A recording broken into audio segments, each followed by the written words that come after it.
gospel, light of the temple. Sword swing, killer live from the ghetto. The hood messenger, let them know hell's close. Blackberry on the devil in a black cloak. Yo, what is up? Welcome to the Street Gospel Podcast. I'm your host, Dave One, and this is episode number... Yo, Cam, what episode is this? 71. If you caught our last episodes, we had on Lindsay. That was a great episode, right? You like that one? Oh, actually 72. Is it 72? I think so, yeah. Man, you're off today, bro. One job.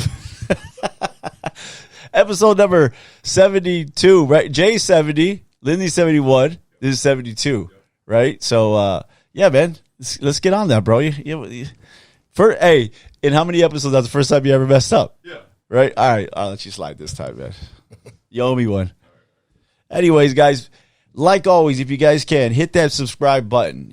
Wherever you check us out at, YouTube, Spotify, Apple Podcasts, Google Podcasts, wherever you watch us, please subscribe. And if you like a podcast, send it to somebody. We appreciate it. Share it. Help us spread the podcast out to everyone out there. Definitely appreciate that. But we got a guest today, man, and I'm kind of excited about this one because I was checking out this guy's stuff for a minute, and I really dug what he was talking about. And then he followed me back, and then we kind of went back and forth on a few comments. I sent a DM, and we kind of just became, I guess it would be like social media friends. Some of you know what that is like out there. And you kind of follow each other and say, man, that's good stuff. And you comment here and there. But this guy right here, he is a believer. He is a husband, a father. He's a businessman, a soon-to-be author. He's been in law enforcement. He is a veteran, a combat medic, a political commentator. Has all kinds of businesses going on right now. We'll talk a little bit about that stuff. A lot of stuff, a lot of cool stuff. So I want to welcome to the Street Gospel Podcast, Josiah O'Neil. What's up, guys? What's up, man? Thanks for having me. Thanks for coming up. Yeah, appreciate it, man. Glad to be here. Appreciate it, man. How's your day been so far? Good, other than driving on California freeways. Well, yeah, it sucks, right? all that tax money and the freeway still suck. Don't even get me started. Well, maybe you are going to get me started, right? But I know I shouldn't have went there so fast, right? No, it's all good. Yeah, no, it was an easy drive up. Yeah, it was good. Cool, man. Thanks for coming, man. Appreciate Absolutely. it. So, where'd you grow up, man? Yeah, man. So I grew up in Mexico, actually. Okay, Mexico. That's right. Okay, yeah. So you look a little bit on the lighter side on the güero. Yeah, side? on the güero side. No, crecí en Mexicali. Oh, there we go. How was that like? Yeah, so part up until a point I was in Mexico, and then the second half until I graduated I was in Ecuador down south. Okay. But my parents were missionaries, so I moved down there when I was 3 months old. Yeah. So I never knew the difference. I mean, I started in kindergarten and ended up graduating high school later in Ecuador. Wow. All my education was in Spanish, and okay. Before I moved back to the States. You came up to the States, and was that a big transition for you? Yeah. Yeah. Yeah, I was a weird little missionary kid. I didn't understand the cool culture of the U.S., But no, it was good. I actually came up to go to college, and didn't last very long. I did like 2 semesters originally. I went back to college later, but that first stint I was at Bible college. Okay. And the second semester is when did you want to go to Bible college, or were you kind of pressured into going to Bible college? Well, my dad, being a Calvary pastor, okay, / missionary, we had the opportunity. We didn't have any money. I had worked that summer prior to try to scrounge some money to pay for it, and it was a natural step. I wanted to go and sort of prep for life and get into the Word. And sure. After about a semester and a half, though, is when Iraq kicked off. Okay. And me and a lot of other guys my age went off, and I joined the Army. So I just because you wanted to help. I had, even growing up, right, my parents had always instilled in us a love for country, right, and God and country. And everybody in my family had served, both my grandparents, my dad. And I just, I knew growing up that was something that I wanted to do. So, when there was an actual war going on, and lots of people were going, lots of young guys. It was just sort of a natural step for me. And a recruiter didn't have to work too hard. I literally walked in the door and was like, I want to join. Let's go. How old were you? 17. 17. Man, so you had to have the signature, right? You had to have the waiver going. My parents were still in South America. So oh, wow. The recruiter was like, yeah, we'll take you, but have your dad sign this. I'm like, well, my parents aren't here. He's like, well, when are they coming back? I'm like, no, they're not in the country. So I faxed it to Ecuador and had them sign the line for me to join. Yeah, I turned 18 after boot camp. Wow. And how was, did you like the military? Because I know a lot of people join the military, they kind of go, it's not really for me after. It's not always cracked up with what the commercials are, right? Yeah, I mean, it's hard to go in there acting like you know anything because you don't really, right? And it's worth saying there's a big difference between peacetime military and combat operations, right? That's something, how could you possibly know before you go? The entire experience for me in the military was basically being deployed. And so that's all I knew. So for me, I did my time and I got out. I never knew, the parade, the shiny boots, the, whatever opportunities we had stateside. For me, it was just 15-month deployment. I was gone all of 2005, beginning of 2004. My unit returned in 2006. It was a very long deployment. And you mentioned before, I was a combat medic in 3rd Infantry Division. And it was enough for me, at that time. Are you seeing a lot of stuff, right? I mean, yeah, basically everything, all the worst of what we see. Yeah, what we hear, I should say. My unit had the 2nd highest casualty rate in our division. So we took some hits. It was a busy year. But, all that to say, I lasted about 7 months when I came out, and I was back overseas. Not with the military, but I went as a private military contractor. What is I always trip out on that because every time we had our friend Billy Hall in there, he served in Vietnam, and he went on 3 hardcore deployments, man, where it got brutal. And he couldn't describe why he needed to go back each time. It was difficult for him to kind of I was like, why? And he's like, I just felt it. Like I had to. He didn't feel like normal here, or kind of maybe letting guys down there, or feeling like he's that's part of it. Yeah, is that what it is? I've thought about this a lot because people always ask that, and I think at some point you just realize that you're the kind of person that can do that. I had a rough time. I'm not gonna lie. When I first came back, I was a teenager. Right. And in a year period, you go through all of the emotions that you should experience in a man's lifetime. Death, happiness, friendship, love, loss. I mean, it's a brutal thing for your mind to grasp. And as most people know now, PTSD has reverberating effects for the rest of your life. And I had a hard time when I first came back. But that's where my testimony comes in because, I really began walking with the Lord during that period of time between the Army and when I went back to contract. Because I had totally walked away from the Lord. I grew up in the church. I was raised to know what's true. I was going to ask that right now. You fell away a little bit? Absolutely. Yeah, absolutely. And I hit rock bottom, right? Where I don't think the Lord never let me go. He always had me, and I always knew what was right, but I didn't walk in his ways. I was out there on my own. And I was on a futon mattress in an apartment in Denver where I was working. And having a really rough time with everything I brought back, the trauma and all that stuff, and really looking for purpose. That's a big thing guys struggle with when they come back. It's like, What do I do now? And I had this moment where I played kind of Russian roulette with God. And I don't recommend this, but this is just my personal story. I got up and I was like, Lord, I need to hear something. I need to hear something because I was just, I don't know. I was just having a rough time, right? Drinking too much and partying too much. And I went over to my computer and I Googled, I don't even know what I said. It was something to elicit, a Bible verse or something like God help me or something. I just wanted to see what would happen. And I kid you not, it's Daniel chapter 9.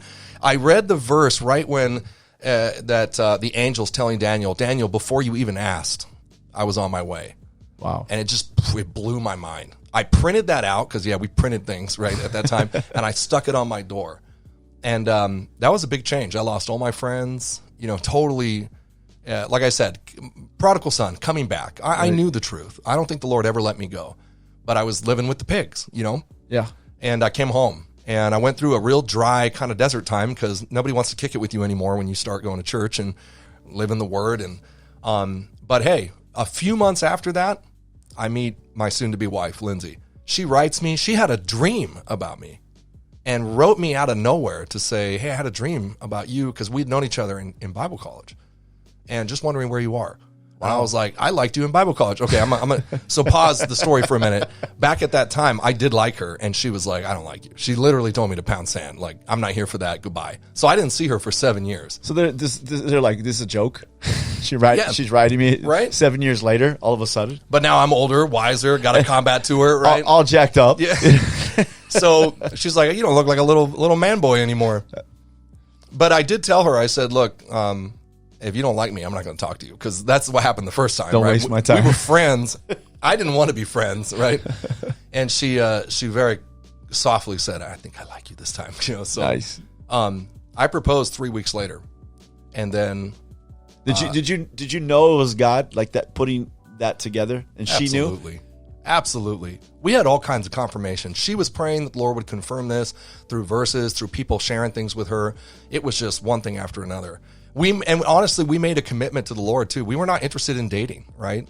We were not interested in playing around or having some super long, multi-year relationship. Yeah. We both were believers, and we both knew, like, hey, if you're in a relationship, the purpose is unity. It's to get married. If not, you're just wasting your time because you're kicking it with someone else's wife. Right. And we were very upfront and clear about that. I was very direct. That's why I told her, I said, if you don't want to marry me, I'm not going to waste my time. I think that's how most people, when they get a certain age and tired of just, I tell Cam, he's young. Hey, date a couple girls here and there, bro. See, be friends, whatever. My daughter, Ash, she's a little bit older. So now I'm like, okay, we got to make this happen. She's going to get mad at me for that one. But I think she has that thinking too, where she's like, kind of like, look, I'm not going to waste time and just go out with a guy if I don't really like him. If it's just, if she sees something, maybe he's not 100% living for the Lord. Maybe there's some things that are red flags where she's like, pause. Well, because what are you doing? Yeah, right. I mean, exactly. let's be real for a minute. Like, men need accountability, and as a guy, let's speak to the men out there, right? Yeah. What are you doing? Like, what's the first thing you pick up? It's attraction, right? It's physical. Right. But in a relationship, you need more than just the physical. You need mind, body, and soul. Yep. So if you're a believer, you know the purpose of being called to relationship with someone. It's not to date them for 5 years. No. Right? It's a commitment. And the problem is our culture today is they want everything immediately, right? It's like fast self-pleasure. Like, I want to feel good. I want it all right now. But the truth is, love is not a feeling. It's a commitment. It's a promise that you made before God. Yep. I'm going to love this girl no matter what. And so it doesn't matter what you feel at some point, right? Get to it.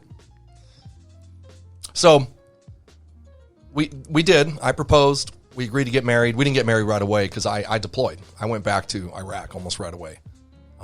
This time with Blackwater, as it was called at the time. So you're married now. You're going back. We didn't get married. You're not married. I proposed. You proposed. And then I left. Okay. She really loved that, by the I way. was just going to say, she was okay with that one? She's probably like, I thought we were... So look, here's the deal. I got way off track, but you had mentioned, what is it about it, that makes you want to go back and stuff. Right. Originally I was going to tell you. So right around that time, I got a call from a former commanding officer of mine who said, hey, Blackwater's looking for guys. And at the time, it was only special operations guys, soft guys that were getting in. I didn't have a special operations background. I was a regular Army guy. But the exception to the special operations requirement was medics and canine handlers, because it was a specialty. And it wasn't just like any medic. It was, you had to have combat experience. So, the Lord had put me in this really niche little group that I was a medic, and I had, verified, documented combat time as a medic. And so I qualified. So I got this call.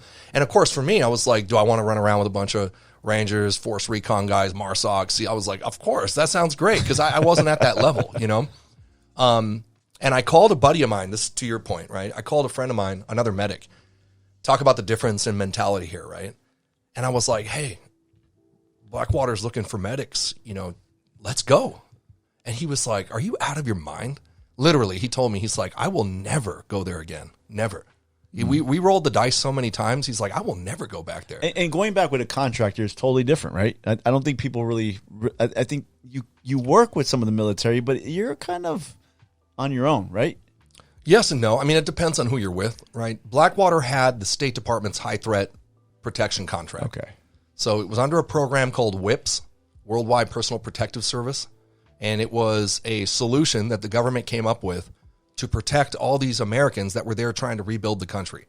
Originally, I was part of a unit. We were helping babysit those folks because after we destroyed the country's infrastructure in an invasion, and now we're pouring money to rebuild it, right? Imagine like you wrecked every part of a country's infrastructure, the water, Ministry of Interior, the railroad, the oil companies, everything. We won, right? So they don't have any infrastructure. Right. And especially there, it was all Saddam's people.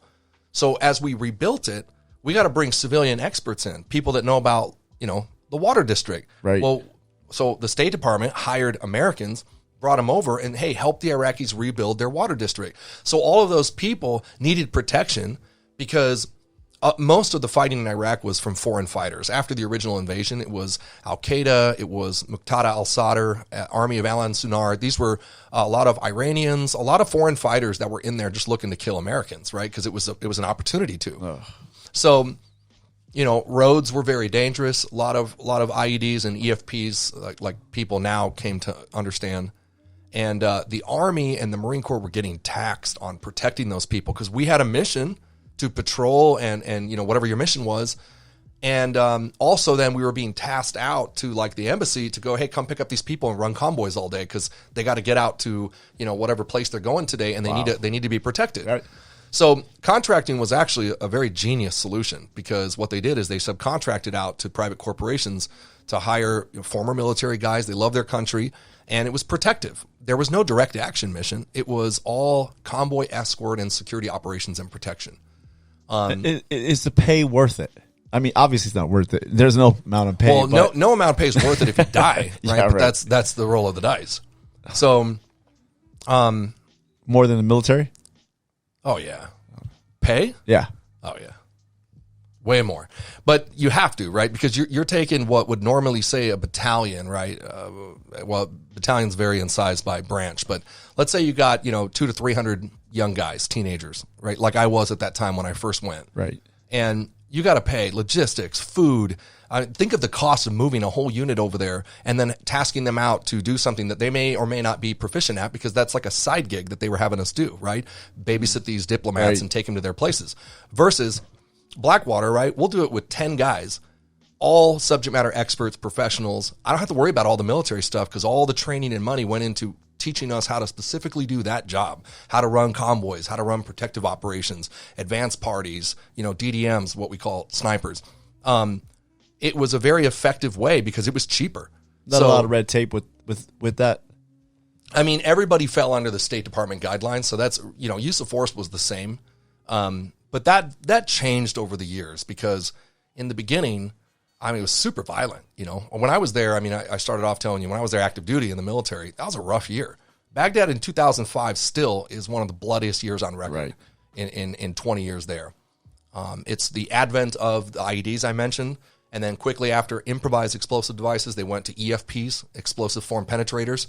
That was a shape charge, right? That they actually took from our tech back in the 1940s. It's a hollow charge meant to pierce the hull of a ship.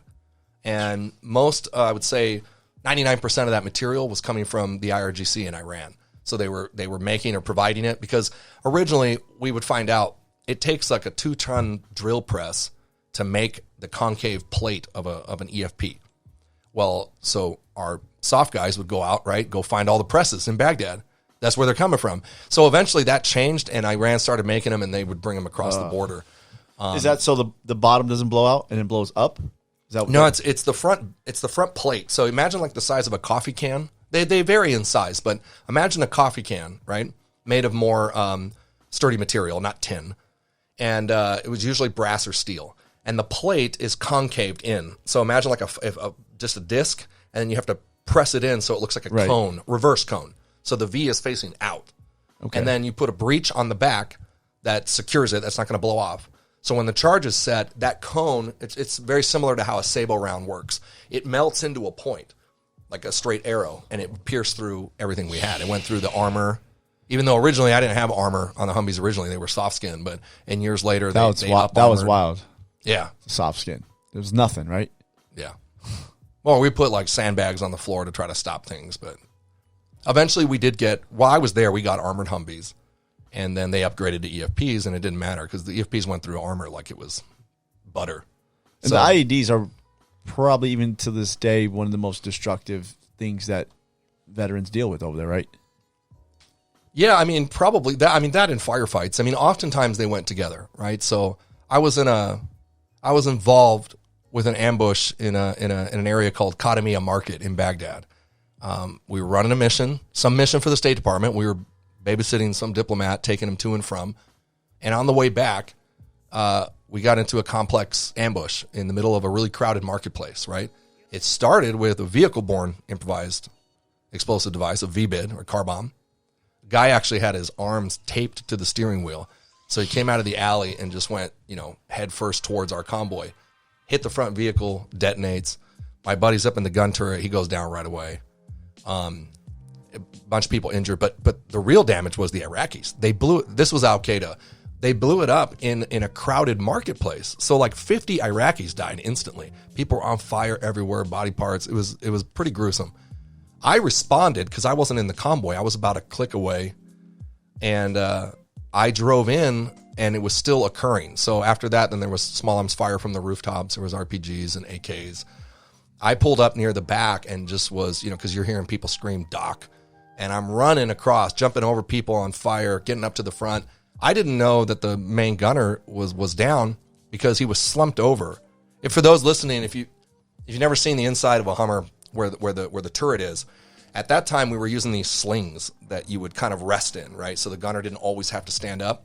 So he had kind of slumped back down into that sling. I was watching Unbroken the other day, and they're in the old 1940s planes, and the gunners are sitting in those. Yeah. It's a pretty effective way of giving you a break, right? So he slumped over. I opened the door. This is the first vehicle in line, and I'm screaming at him, and he's not responding. So I reach in to grab him, and I pull him towards me, and as he falls like on top of me, I see that half of his head was gone, and it's just a big cavity once your brain's gone. It's full of blood. So I pull him towards me, and all the blood spills onto my chest and down my legs, and I swear I like froze for like a few seconds. It was like everything was just like, what just happened? Carrasquillo was his name. So I ended up pulling him out, dragging him across the street, getting him into an ambulance, which is a modified Humvee. And I rode with him back to the combat support hospital with his head in my lap. And I remember, talk about vivid memories, right? I mean, this is some of the stuff when I said I had a hard time when I came back. Sure. I remember, what I most remember about that, besides the smell of the blood and the flesh, was his hair in my fingers. That's a weird thing to remember, but because I was holding his head, right? And I knew, well, we're going to have to go back. We're going to have to tell his mom and dad what happened here. Yeah. So you can imagine, and everybody's story is different. Everybody handles it different, right? I got a good friend of mine who was in the Korangal Valley in Afghanistan. Restrepo was a documentary about that area. Everybody's got their stories, man. Mosul, Fallujah, everybody views it differently. But, I don't know. I trip out what you said right now, that everybody handles it differently. Mm-hmm. I think that's what the average American doesn't understand. I think they know PTSD more than at any time in history. We know what it's about. Yeah. I think people that don't really understand it kind of say like, well, why is this guy fine? Or why is that guy fine? Or how come it seems like all the veterans from World War II are just like, the ones that are left, still alive, that they were kind of like rah, about the war and didn't seem to like battle it a little bit. I had an uncle that was in Vietnam. He didn't really, he was, I remember when he met my father-in-law. My father-in-law was in Vietnam too. Father-in-law never talked about Vietnam. Mm-hmm. My Uncle Sonny would always talk about Vietnam, like this, that, everything, and when they met one day, just at a, I think it was a party, met one day, and my uncle was, hey, yeah, and my father-in-law was like kind of standoffish a little bit, like he doesn't talk about it. And that was the first time I realized how contrasting it really could be. The crazy thing is that my uncle would watch all the war movies. Mm-hmm. Father-in-law didn't really. And then he finally watched Black Hawk Down. Yeah. And for some reason, it triggered something in him. Like, it was like, I don't know if it was like at the time maybe the most real to him or whatever it was, but it got him, and it kind of messed him up a little bit to where he was like a little bit different. And he still watched the movies and would talk about it, but it was different now. And so that was the first time I really realized how veterans, they all deal. I guess they all have it, but they all deal with it a different way, right? Yeah, definitely. Yeah, I mean, and I have a culture comment to that. Like, you know, me personally, turning to the Lord and my walk with Jesus totally changed my life, my mind, my memories, my heart, everything, because it readjusts your perspective on life in general, right? And I don't know if that's true for every single person, but back in, you mentioned World War II, we had a much more homogenous culture that believed in certain things and values, right? You went to church on Sunday. You took care of your family. We had these Christian Judaic beliefs. Whether or not you were a Christian or not, society as a whole believed that the Bible was a good guide for how to live your life. And it just as effective today as it was then. The Bible's advice for men and women leads to positive outcomes. It's healthy for you.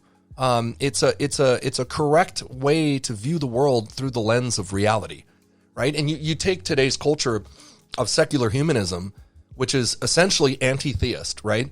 It's an ideology based or premised on the fact that there's no God. So nothing happens before you die, nothing happens after you die. The only thing that matters is now. It leads to a deep depression, right? They're letting themselves define everything. You see this with the trans hysteria today, where it's just like you can just make up anything you want because you feel like it. Well, as soon as your feelings become the definition of reality, you're screwed. Right. Because think about that as applied to PTSD. Well, if the way I feel dictates my reality, well, I'm done.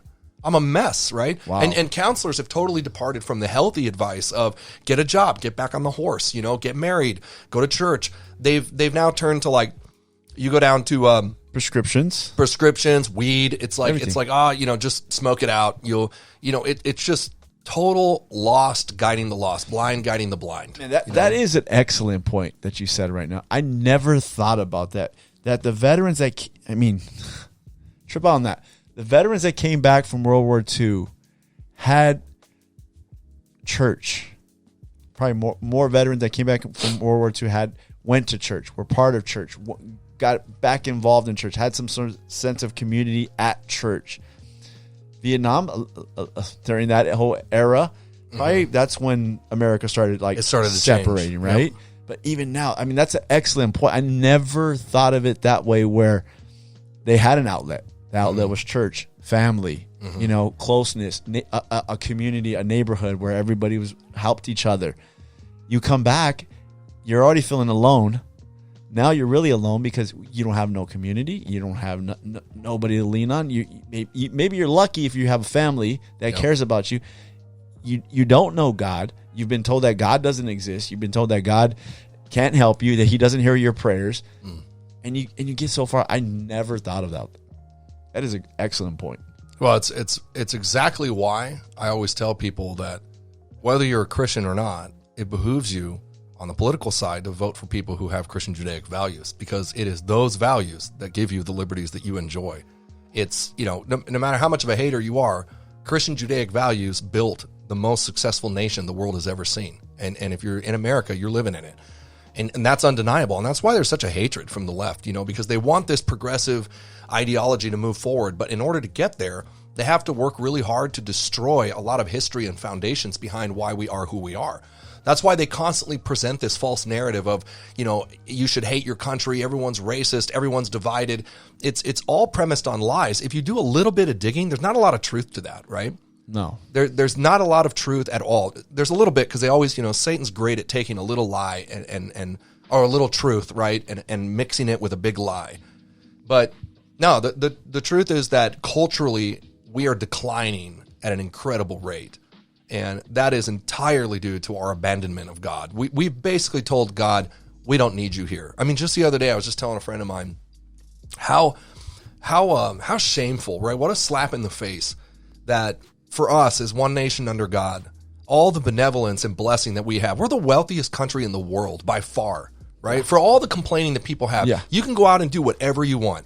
Literally, you can be anybody, you can do whatever. Everyone has equal opportunity to do what they want.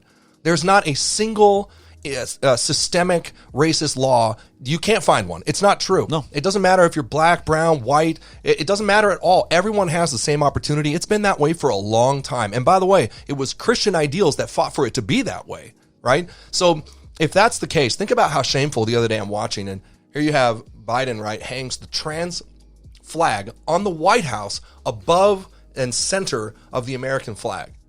It's such a desecrated slap, to everything that we've been given. For less than 6% of the population, right? I talked to Brandon Tatum.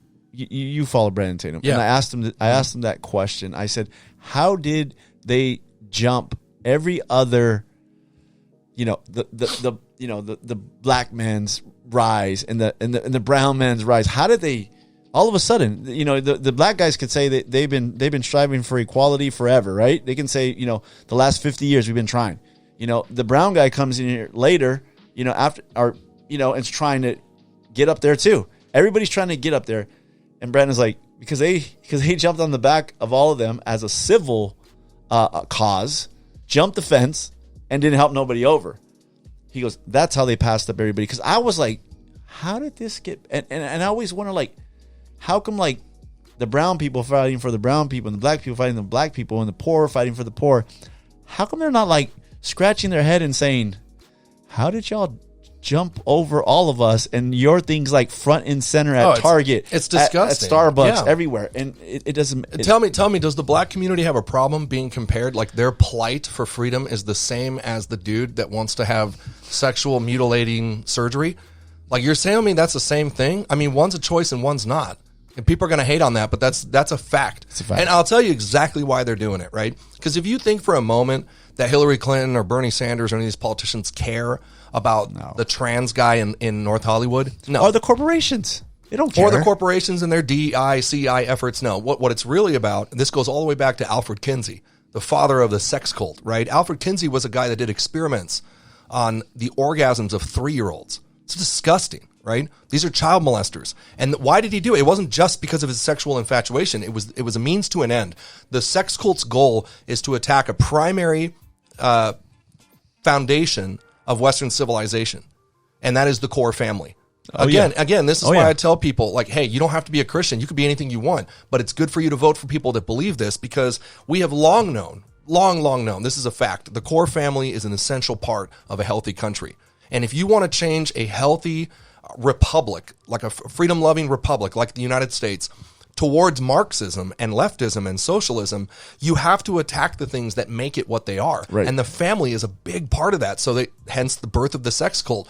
They have to convince young men, hey, don't protect yourself sexually. Don't keep your mind clean. Don't just love your wife and build strong families and raise strong kids who love their country. No. Go off and just seek self-exaltation and pleasure. You do whatever you want through pornography, through free sex, whatever. And the outcome of that is more people with less values that vote a certain way. The left wants people destroying themselves because the more you're down, the more dependent you are on the government. And let's not forget, right? Benjamin Franklin said that dependence breeds subservience. That's always been the goal of the left. It's to get people dependent. It's big government versus small government. So, it turns out there's a practical application to God's word. Everybody benefits. Can you explain to the audience what's the problem with big government? Well, at its face value, big government means a lot less freedom. So we can start there, right? I mean, we've seen that with COVID, right? Jeez, I know. I told people, do you see this? And people laughed at me. Early on, I was like, hey, this is going to be a little taste of a little bit of socialism here. And they're like, come on, bro, this is and as the years went on, because they went on 2.5 years, right? They were like, yeah, this is stupid. And so that was like a little experiment for you to really realize, this is how evil government can be. I mean, okay, so yeah, COVID's a great example, right? Even nationally, we could talk about all the things that the left is offering people, right? As if you're not capable of doing anything. They always talk to people like they're stupid, right? It's like, you need the government because you can't get your own driver's license, right? Well, we just seen that today with the affirmative action deal, right? Exactly. SCOTUS shut that down, and there was white people on Twitter saying that this will this is never, black people will never get into college because they don't have this. Yeah, how racist is that? And I was like, That's so offensive. first of all, you're white. Then you're saying that these people are not smart enough and they need an extra hand. I was like, I know plenty of black and brown people that can get into college on their own merits and not because you're giving them, letting them get Fs in classes. The Democrats want you to believe that you need them to do anything in life. It's very antithetical to the American way of life. Americans don't believe that. We don't believe we need the government for everything. No. We can do it, but here's the thing: is they work really hard to convince people otherwise, right? They keep them down. Let me just practically, put it this way: what have the Democrats done for inner cities over the last 50 years? Nothing. You go to any Democrat-run city, Los Angeles, cesspool, feces on the street, heroin needles, fentanyl everywhere. Detroit, right? Same thing. Went totally bankrupt. Everybody lost their pensions. Gang violence is out of control. Chicago. Right, there's so many murders. Yeah, don't go to the south side. The cops take like an hour and a half to get to the bodies because there's so many they can't handle them all. I mean, they do a lot of talking, right? But on the practical application side, tell me, would you rather live in a conservative, like freedom loving area, or would you rather live in South Central? I mean, the choice speaks for itself. And I lived in Southeast forever, Southeast LA forever. And granted, I'm not going to tell everybody where I live, but I like where I live now. And I'll tell you one thing: it's more conservative. Yeah. And everybody that I know that grew up in the neighborhood that's able to move out, they usually move out. Absolutely. Because they know they don't want to raise a family there. They know it's much safer. Mm-hmm. I always tell people there's a few things that that everybody wants. Leave me alone. I want safety. I want to worship my God, whoever it is. I believe in Jesus.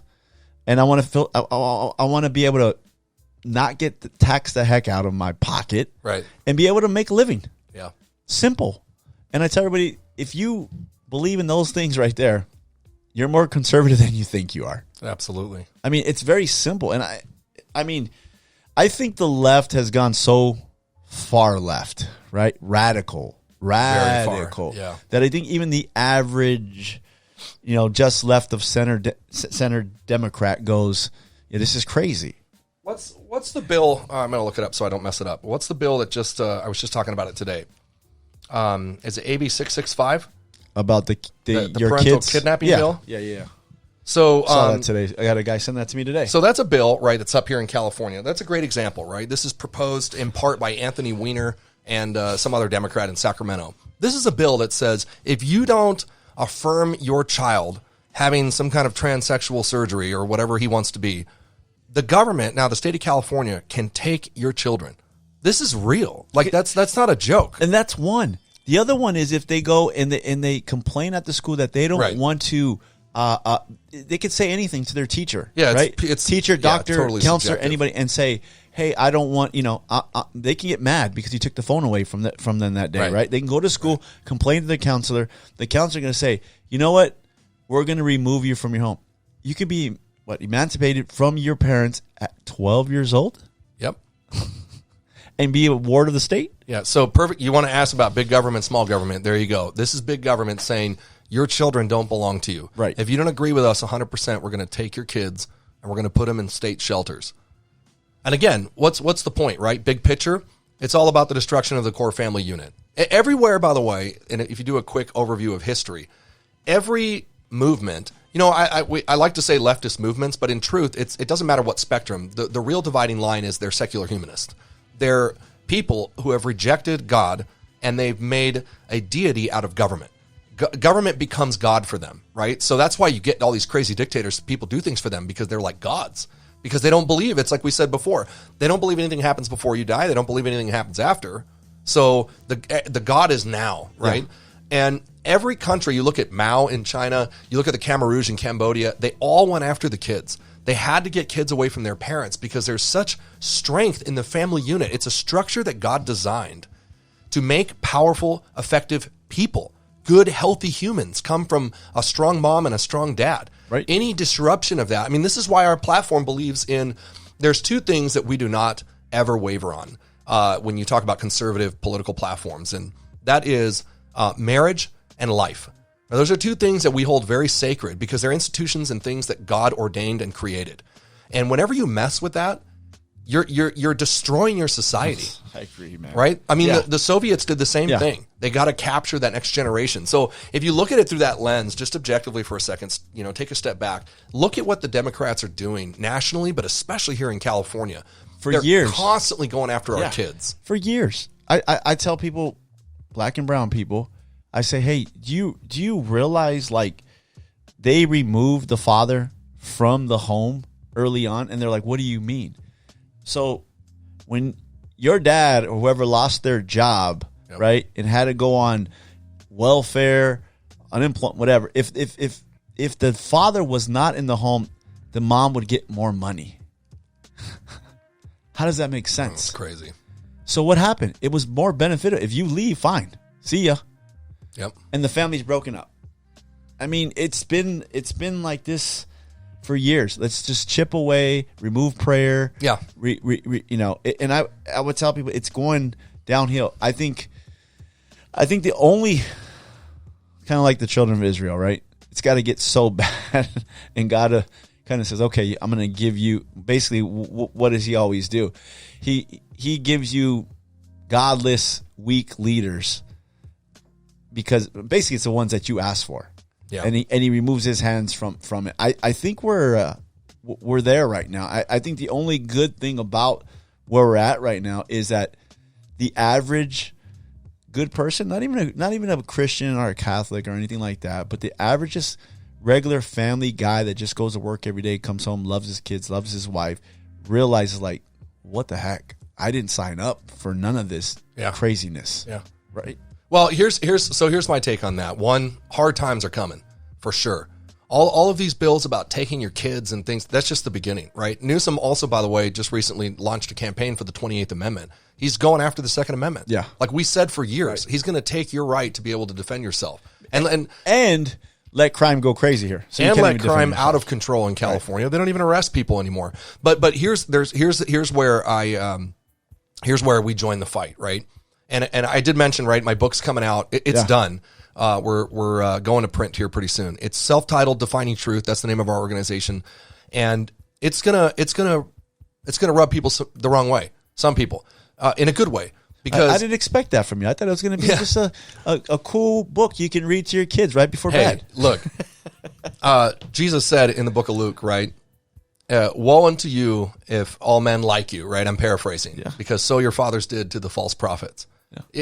And this is where I turn and I look at the church, because everything that's happening culturally, I'm going to turn back and look at the church. Now, there's one way we talk to the world. They don't believe, there's one interaction there, relational evangelism. It's how Jesus related to the tax collectors and the prostitutes and how he tried to reach them, right? But there's a different way how he dealt with the people in the religious institutions and the church. Right. It's a stronger way, hard, right? And my deal with the church is there is no reason whatsoever. If you're going to a church that's not equipping you to deal with the culture, you should leave that church. Okay, 100%. Let me ask you this. So, a lot of people don't believe that. A lot of people believe that, oh, we're Christians. This world is bound to end, and we're out. Mm-hmm. You know what I mean? Why are we fighting this fight? Let's just worry about salvation on our little church over here. Why should we fight that? Well, what is one of the greatest commandments, right? Is it not to love your neighbor? So is it very loving when God has put you in a country? Remember, we don't live in the New Testament. We don't live under Nero. We don't live in a Roman Empire. We live in a republic where the government, people always Christians love to throw the passage from Romans about submitting to the governing authorities. Well, let me ask you this. Who's the king in America? It's you. We are. We are, right? A republic is governed by the people for the people. You choose who your leaders are. You choose who's going up there to make those decisions for your family. So it's not very loving, right, to disassociate yourself as an alleged holder of the truth. You're a Christian. You're supposed to represent the light and truth and reality and love people around you. It's not very loving to kick back and let the Marxist go forth, the godless, heathens who don't believe in anything related to the Bible, and just kick back and say, you know what? I'm going to pull the monk move and just stay in my house, disassociate myself while my society burns to the ground. That's step one, right? You're called to be involved in civic application because it's not enough just to believe in Jesus. Remember, even the demons believe in Jesus. They know he exists. The difference for a believer is that you put your faith in him and you live it practically. You're called to be salt and light, not just sit there and go to church and be a bump on a log. If that's what you're doing, you're wasting your time. You might as well just go home. And the church has done that for a long time, right? I'm Too long. I'm a firm believer. See, my dad was from the neighborhood, but when we became believers, he was in the army, was always very patriotic. So when we got saved, I would go and pray with my dad, right? And I remember my dad always would pray for our country. Pray for our country, Lord, all the time. I always prayed for the country, but I never really heard a lot of country in church. Voting time, hey, do your research, everybody. Okay, great. But we would never like bombard heaven for this country or, 9/11. Okay, yeah, everybody's on board, praying for that. But never really, kind of faded a little bit. You know what I mean? It's very hard to find a church. I visited a church recently and I straight up asked the pastor, is this a woke church? He said, no. I said, okay, cool. I'll come back. Good. You know what I mean? But that's where we're at. Well, but I think a lot thing, of Christians kind of just, I call it sleeping in the fire. They're sleeping in the fire, right? It's just burning around them. And okay, well, God's going to save us, or we're not going to be here much longer. So it's a total cop out, man. Prayer, it is, right? Prayer is one aspect of a healthy Christian life. Okay, it's not everything. There's a practical application side. Last Sunday we covered the story of Philip in Acts chapter 8, right? That's a great example because there was a couple things that jumped out about the story of Philip that are very appropriate for today's application. One, Philip had a really solid ministry and a good thing going for him where he was at in Samaria. He had a healthy church. He was thriving. He was the dude at that location, right? And God was like, Philip, I want you to get on the road to Gaza, the one that goes through the desert. And that's it. So you can imagine Philip going, why would I do that? I can just pray for the people in Gaza. You know what I mean? I'll just stay in my church and not move. In fact, there were two roads to Gaza. That would be very American. Exactly. There were very American church. Yeah. There were two roads to Gaza. One went through the desert, and one, actually called the King's Highway, went along the coast through Capernaum, and it was a beautiful road. And it was, but God said, I want you to take the road less traveled. Wow. I want you to go out into the desert. And notice, too, that he didn't tell him where he was going, right? So he does it. So, for one, it's because he was in the right place with the Lord. And that's what I would challenge the church today. You're never going to see the culture war coming if you're not in the Word every day. If you're not prepared for what's going on, your mind isn't set on things above, right? If you're too focused on your own activity and God's secondary in your life, you're useless in a battle. This fight we have coming, we need soldiers who are locked on. Right. If you're focused on, you're distracted, you're no good to me, right? Yeah. So one, he was focused because he heard the Lord, right? He heard the angel of the Lord said, Philip, I want you to go. So he was ready for it. Two, he obeyed. So when God told him go, he did it. He didn't procrastinate. He didn't wait. He didn't hang out in Samaria and be like, I don't know, I got a good thing going here. He just got up and he went. And you know what followed that being in the word and obedience? Then came understanding. Because as he arrived, then God said, go overtake that chariot, because there's a guy there who, as we all know later, right, that guy's going to go and spread the gospel into North Africa because he's a high-ranking money guy for the queen, and he needs to hear about Jesus because the Holy Spirit was already working on his life. So again, we don't know what the Holy Spirit's working in people's lives. Even people that we don't like, even the most far left Marxists in this culture who are doing disgusting thing with our kids, you never know what God's been doing in their mind and in their heart. You don't know if that moment, maybe you're the guy that's supposed to go and say, hey man, Jesus loves you. Or let me expound to you the dangers of this political ideology that you're spreading. You don't know what kind of work God's already done on that person. All he requires of us is obedience, right? I had one person, this woman hit me up, and she found the podcast just by random. She listened to the podcast, not a believer. She was just afraid of where this country was going. She listened to it. She reached out, connected her with my wife. We found her a church where they live. They're committed to their church. They have awesome. They had a construction business. They employ people at the church. Their kids are in the church. But with that said, if we didn't speak out about things here, if we didn't say things like this, she would never found it. Who knows what would happen, right? When you step out and you speak truth, and you're defining truth. You speak truth, people want to listen. And I think people are looking for answers more than ever right now. Because they're afraid. They're scared. People are leaving California because they're afraid for their safety. They're afraid for their kids that are growing up in these schools. All these things, and people are searching. So if the church isn't doing it, who else is going to? Insane. You know? Yeah. I'm like, if the church, this is a great opportunity for the church. Well, I think a lot of it too is like the church doesn't know what to do. A lot of these guys, man, they got the cozy, comfortable ministries.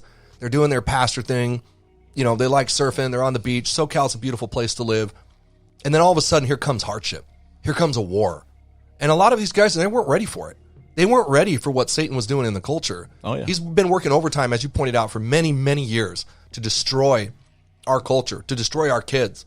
We mentioned porn before. That's such a huge way of destroying men in this culture. And young boys who are being exposed to pornography. When you and I were little, man, there was no cell phones. No. Maybe a beeper. Maybe somebody threw a magazine somewhere and we'd accidentally find it or your whatever. kids but now have, it's like a right portal to hell in their hands all the time. And that's just one thing, right? So my point is the world's been working overtime to destroy the family and God's structure for a family, redefining who they are. Kids and young boys and young girls don't know who they are. They don't even know what gender they are. And you're telling me the church can't engage in the culture war? Here's the lie that they bought. The devil came along and told the church, these are political issues. When in fact, they're not. They're God's issues. They're moral issues.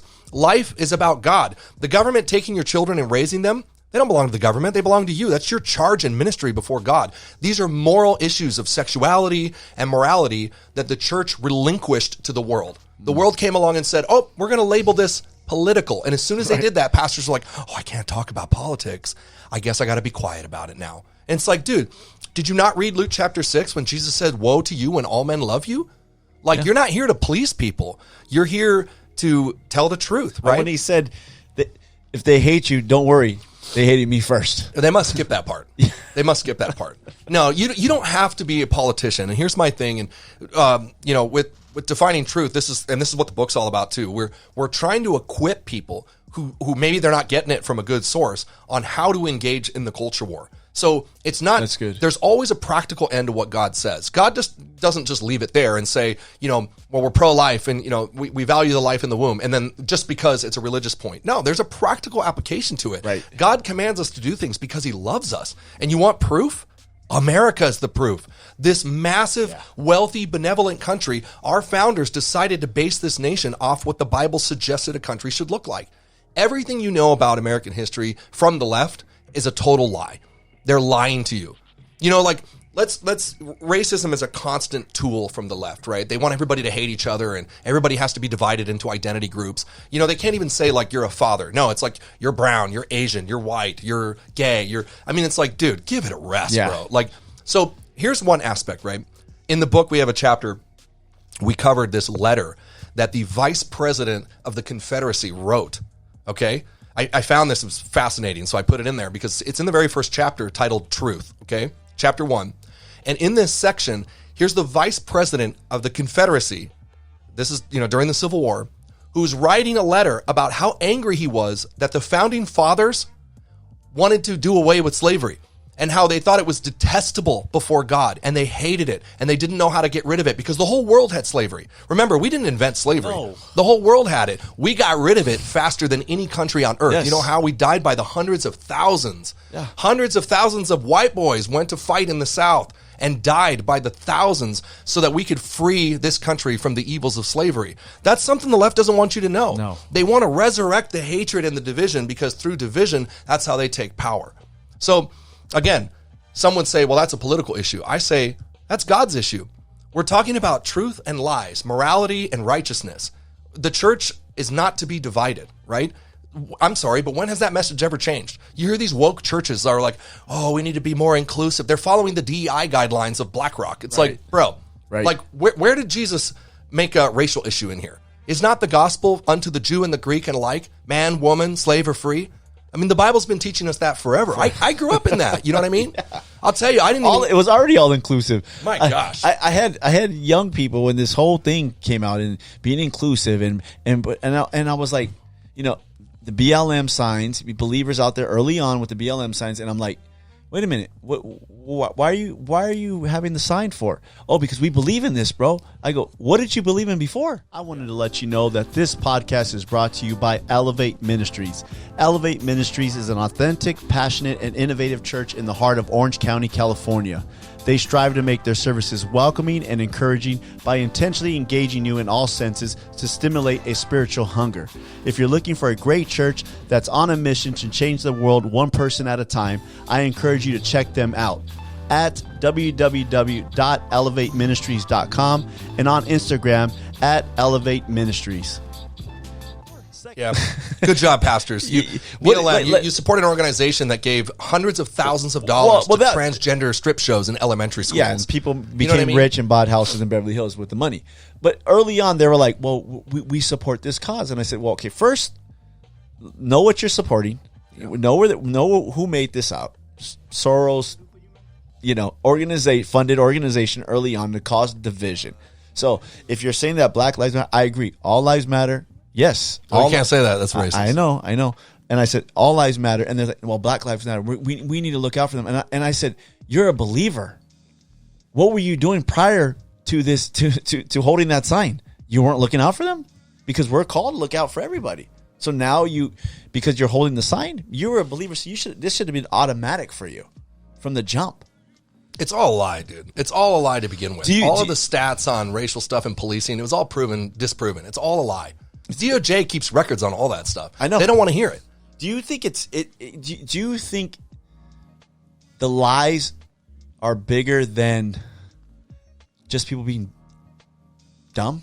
Well, here's what I maybe that's not. Here's the what right I word. equate it to. Here's what I equate it to. How do you deceive a population who lives in a beautiful country like this? Right? It's like, excuse me. How do you convince Americans who live in this like Disneyland utopia of Southern California that they should somehow join the revolution and fight for Marxism? You first have to convince them that there's a problem. You have to divide people. You have to scare them. This is like communism 101, bro. We have the books. We know how to do this, right? The communist actually wrote pamphlets on how to take a country over for communism. And if you read the pamphlets, you can probably get them at your library. They are literally what the Democratic Party is doing in America. It's exactly the same. So you have to come in and convince people to hate each other. You have to create a target, right? This is a problem, right? This is Gramscian Marxism, right? It's class warfare, but it doesn't have to be just rich and poor. It could be racial. It could be sexual, gender. Yeah. It could be whatever divide. Religious. But in that divide, you have to create an evil, and you have to really demonize them, right? Remember when Hillary Clinton said anybody who voted for Trump is deplorable? Yeah. Remember that word? Yeah. That's classic. She trained under communists, right? She came up under Saul Alinsky, who was a known communist perpetrator in the United States. That was not an accident. She demonized. She made the opposition so evil. In other words, to say, if you vote for these people, you must be evil. You're not a racist, right? Oh, good. So then vote for Democrats, right? So the whole thing's a lie. It's all a facade. We had a black Harvard professor that did a very deep, in-depth study on racism in law enforcement and found 0% bias in policing. 0. The numbers are staggering. And you can go read the whole study and you can go find it out for yourself. We haven't touched on it too much, but I spent, 10 years in law enforcement. I worked patrol. I worked investigations, both federal and local. I don't recall ever, not once, any accepted racial anything. Far from it. We chase facts. We're colorblind, right? Okay, so there has to be a small percentage somewhere of cops that do bad stuff. Well, yeah, it's like saying, well, is there a small percentage of bakers in America horrible. that do bad stuff? Right. No matter what category of group there's you always divide going to them be evil into, in there's going to somewhere. be some bad person Right. there. Yeah. But you're saying that the percentage of police officers, law enforcement, make good decisions. Oh, 100%. 100%. Here's make good decisions multiple times a day. Many times. And that's what they're lying about, right? What they're doing is the left is masters at taking a small incident and they make it look really big. Okay, okay, George Floyd. Mm-hmm. Okay. All bad situation? Bad the way he handled it. I'm not saying the guy's racial or anything like that or racist or anything like that. But do you think I could give you my opinion on George Floyd all day, but instead I'll just give you the facts, right? Okay. What did the forensics report say about his death? On drugs. He died of fentanyl overdose. He didn't die of asphyxiation. Do you know how big he was? Yeah, it's a big dude. So he's fighting with these guys, right, for a long time. He's got a violent past against both women and minors. It's a bad dude, right? I don't envy those guys. And I don't even know, I'm not going to put myself in their shoes. Would I have held somebody down? I've held somebody down before. Have you ever tried to stop somebody from stabbing you? Like, or I've tried to stop somebody in George was doing that. I tried to stop somebody in jiu-jitsu. That's Right. that big. It's hard, difficult. right? Yeah. So did it looked bad, right?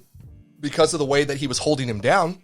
But at the end of the day, he swallowed a bag of fentanyl, which is currently one of the most dangerous drugs in the world. Number one killer of young people in the country, fentanyl. Overdoses are out of control because of the lack of control on the southern border.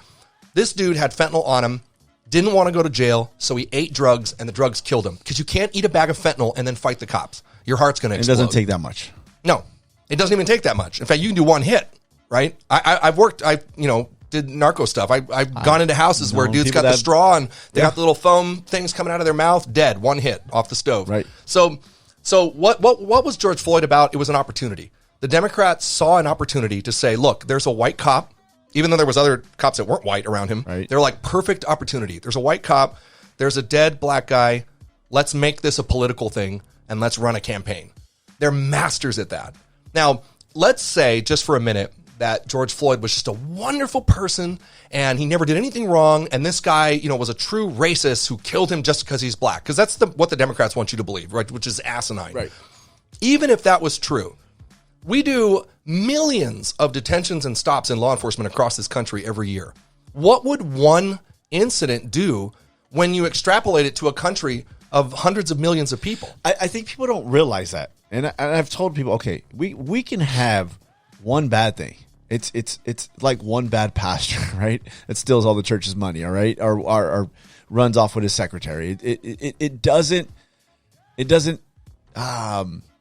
paint everybody like that.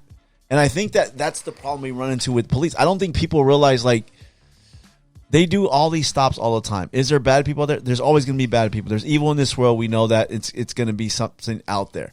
But the percentage of stops that go well is way greater, right? It's got to be like in the 90 percentile that go fine and you go on your way and there's no issue and it's great.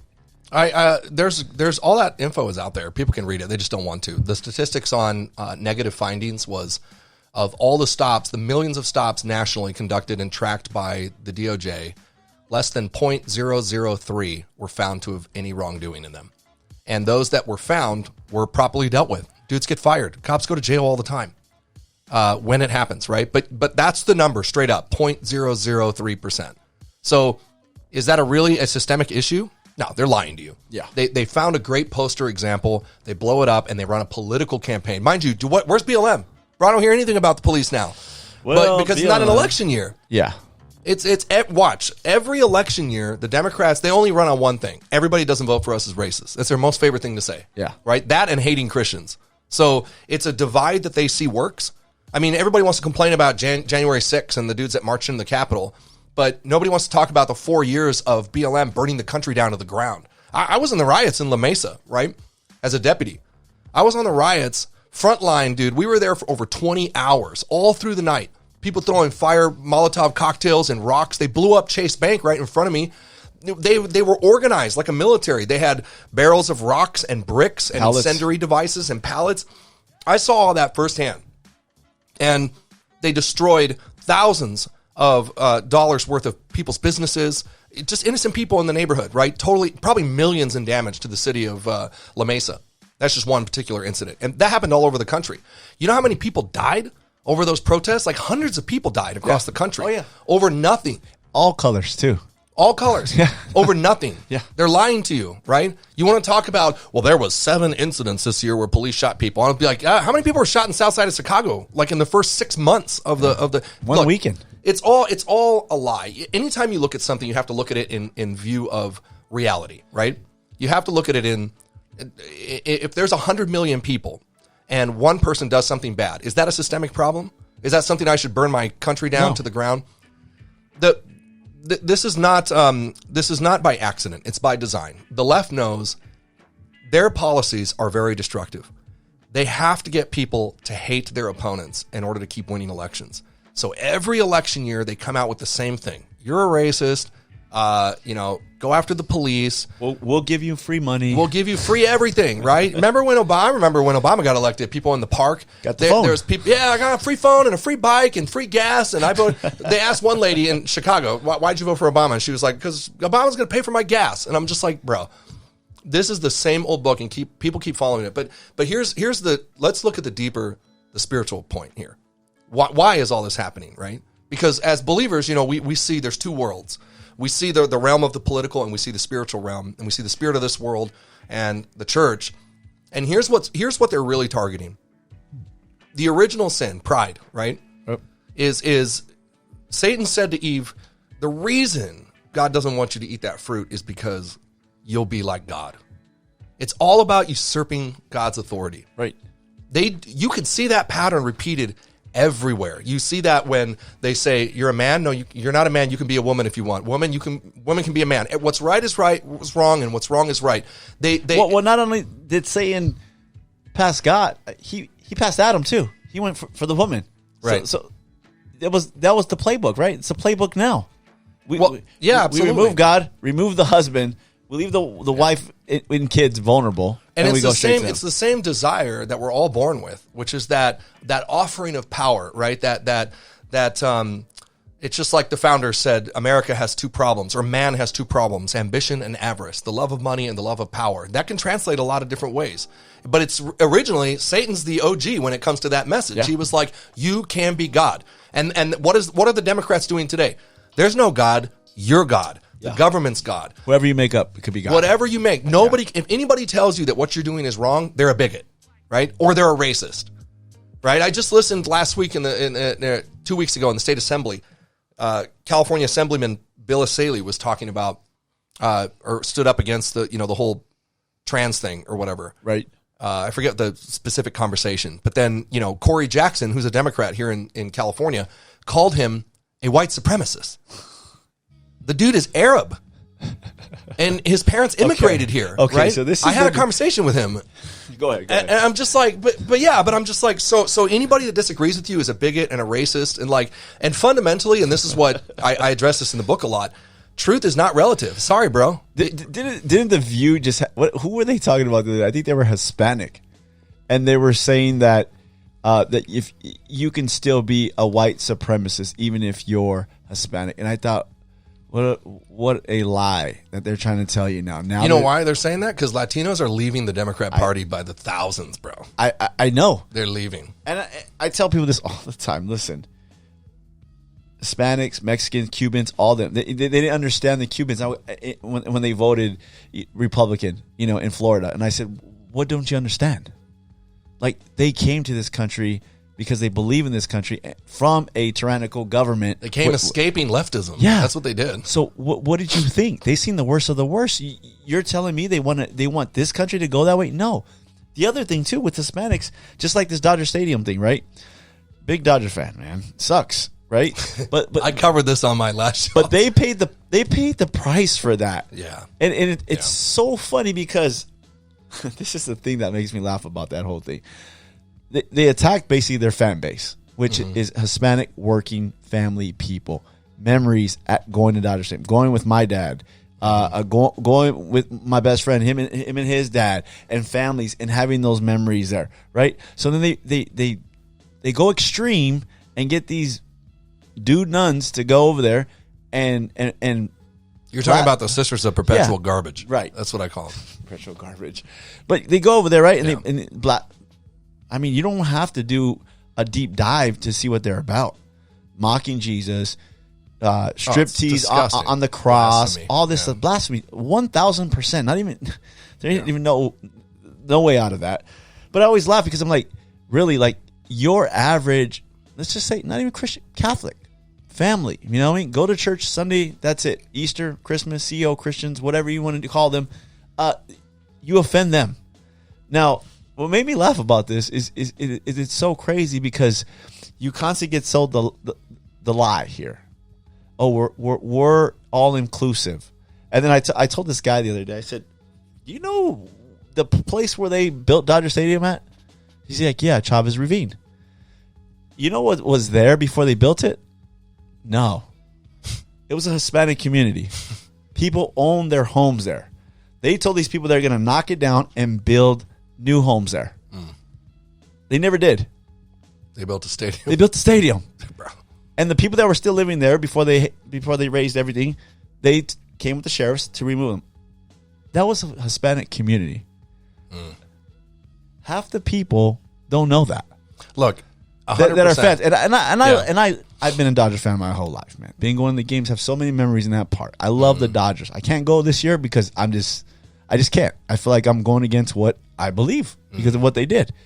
But like you said, people don't have a knowledge or don't want to know the truth. I don't know what it is. Lies, don't have the knowledge, don't want to know the truth, don't want to seek out the truth. Well, that's what I was getting at with the Garden of Eden deal and Satan's original lie of appealing to the self-desire, because that's what gets it.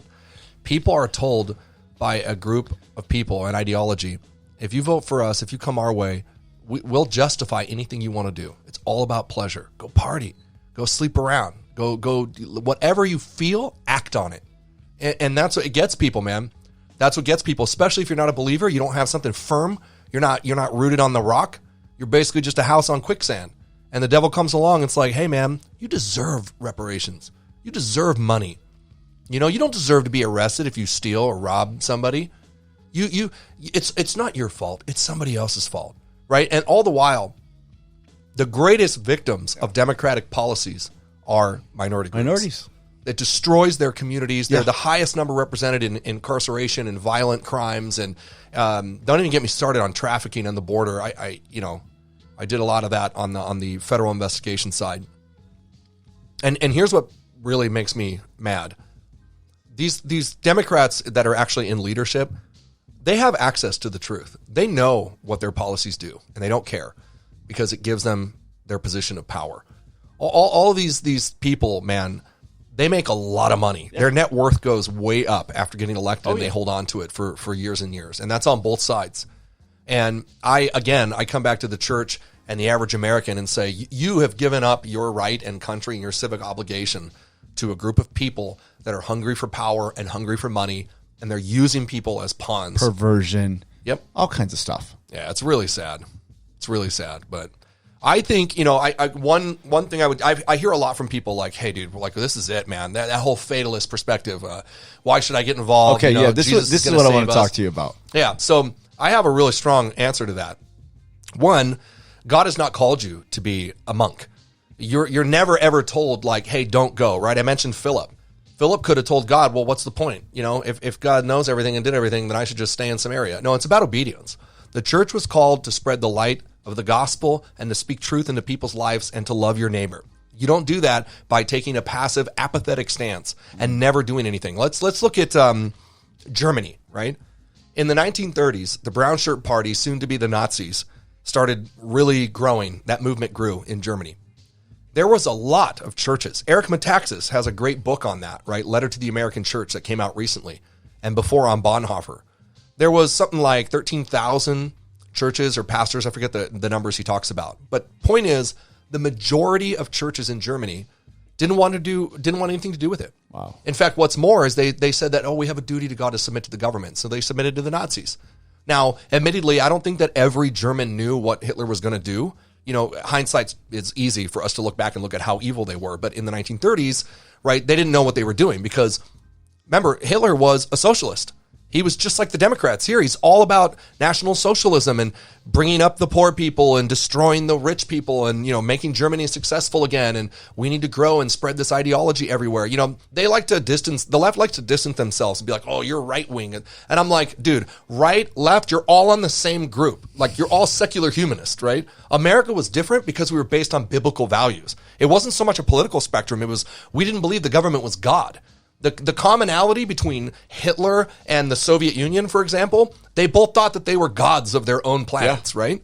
So the churches, right, who thought we should just submit, we shouldn't do anything, we should just follow the rule. Tell me, what do you think those pastors would say now, right? When just a few years after Hitler takes power, they're dumping wheelbarrows full of babies out of third-story windows. They're burning people in ovens by the millions. And the church was just silent. That's evil. The Bible makes it very clear that silence is complicit behavior, right? In Ecclesiastes, it talks about a father who hears an evil going on with his daughter, and he says nothing. And God says, you're just as guilty. Oh, yeah. You can't stand by, especially if you hold the truth and you don't share it. I mean, it's like, did none of these pastors ever sing This Little Light of Mine growing up, right? Hide it under a bush, oh no. Maybe they need to sing that again and remember that you're supposed to take that light and shine it. And Jesus was very clear. You're going to suffer for me. I think every civilization, I say this a lot, every civilization has been lost because man starts only worrying about himself. Yeah, absolutely. It's not affecting me. Cool. Right? And then all of a sudden, it starts closing in. And you're like, what happened? You were only worried about yourself. Mm-hmm.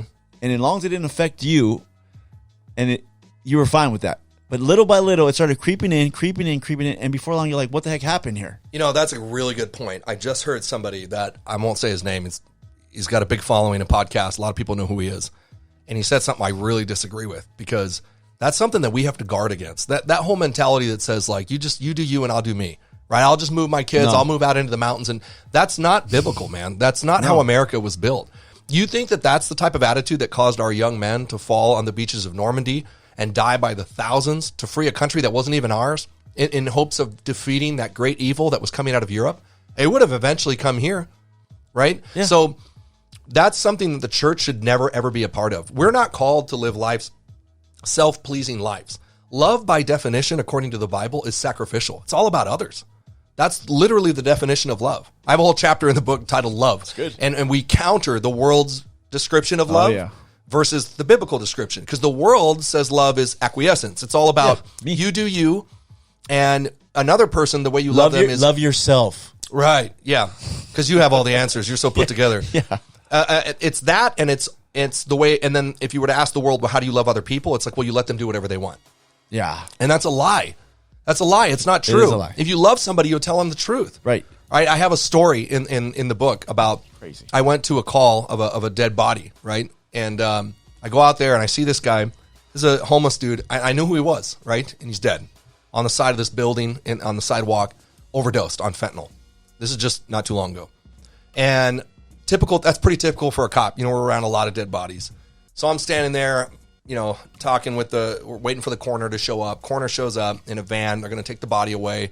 I'm taking evidence photos and collecting, you know, the fentanyl. You can tell because it's got a little foil with a golden sheen under the black. That's a sure indication of fentanyl. Needles there. And this dude rolls up in a car and he gets out and I can tell he's distraught. And I'm going, this is family, guaranteed, right? Because I'd seen it a million times. Sure enough, it's his brother.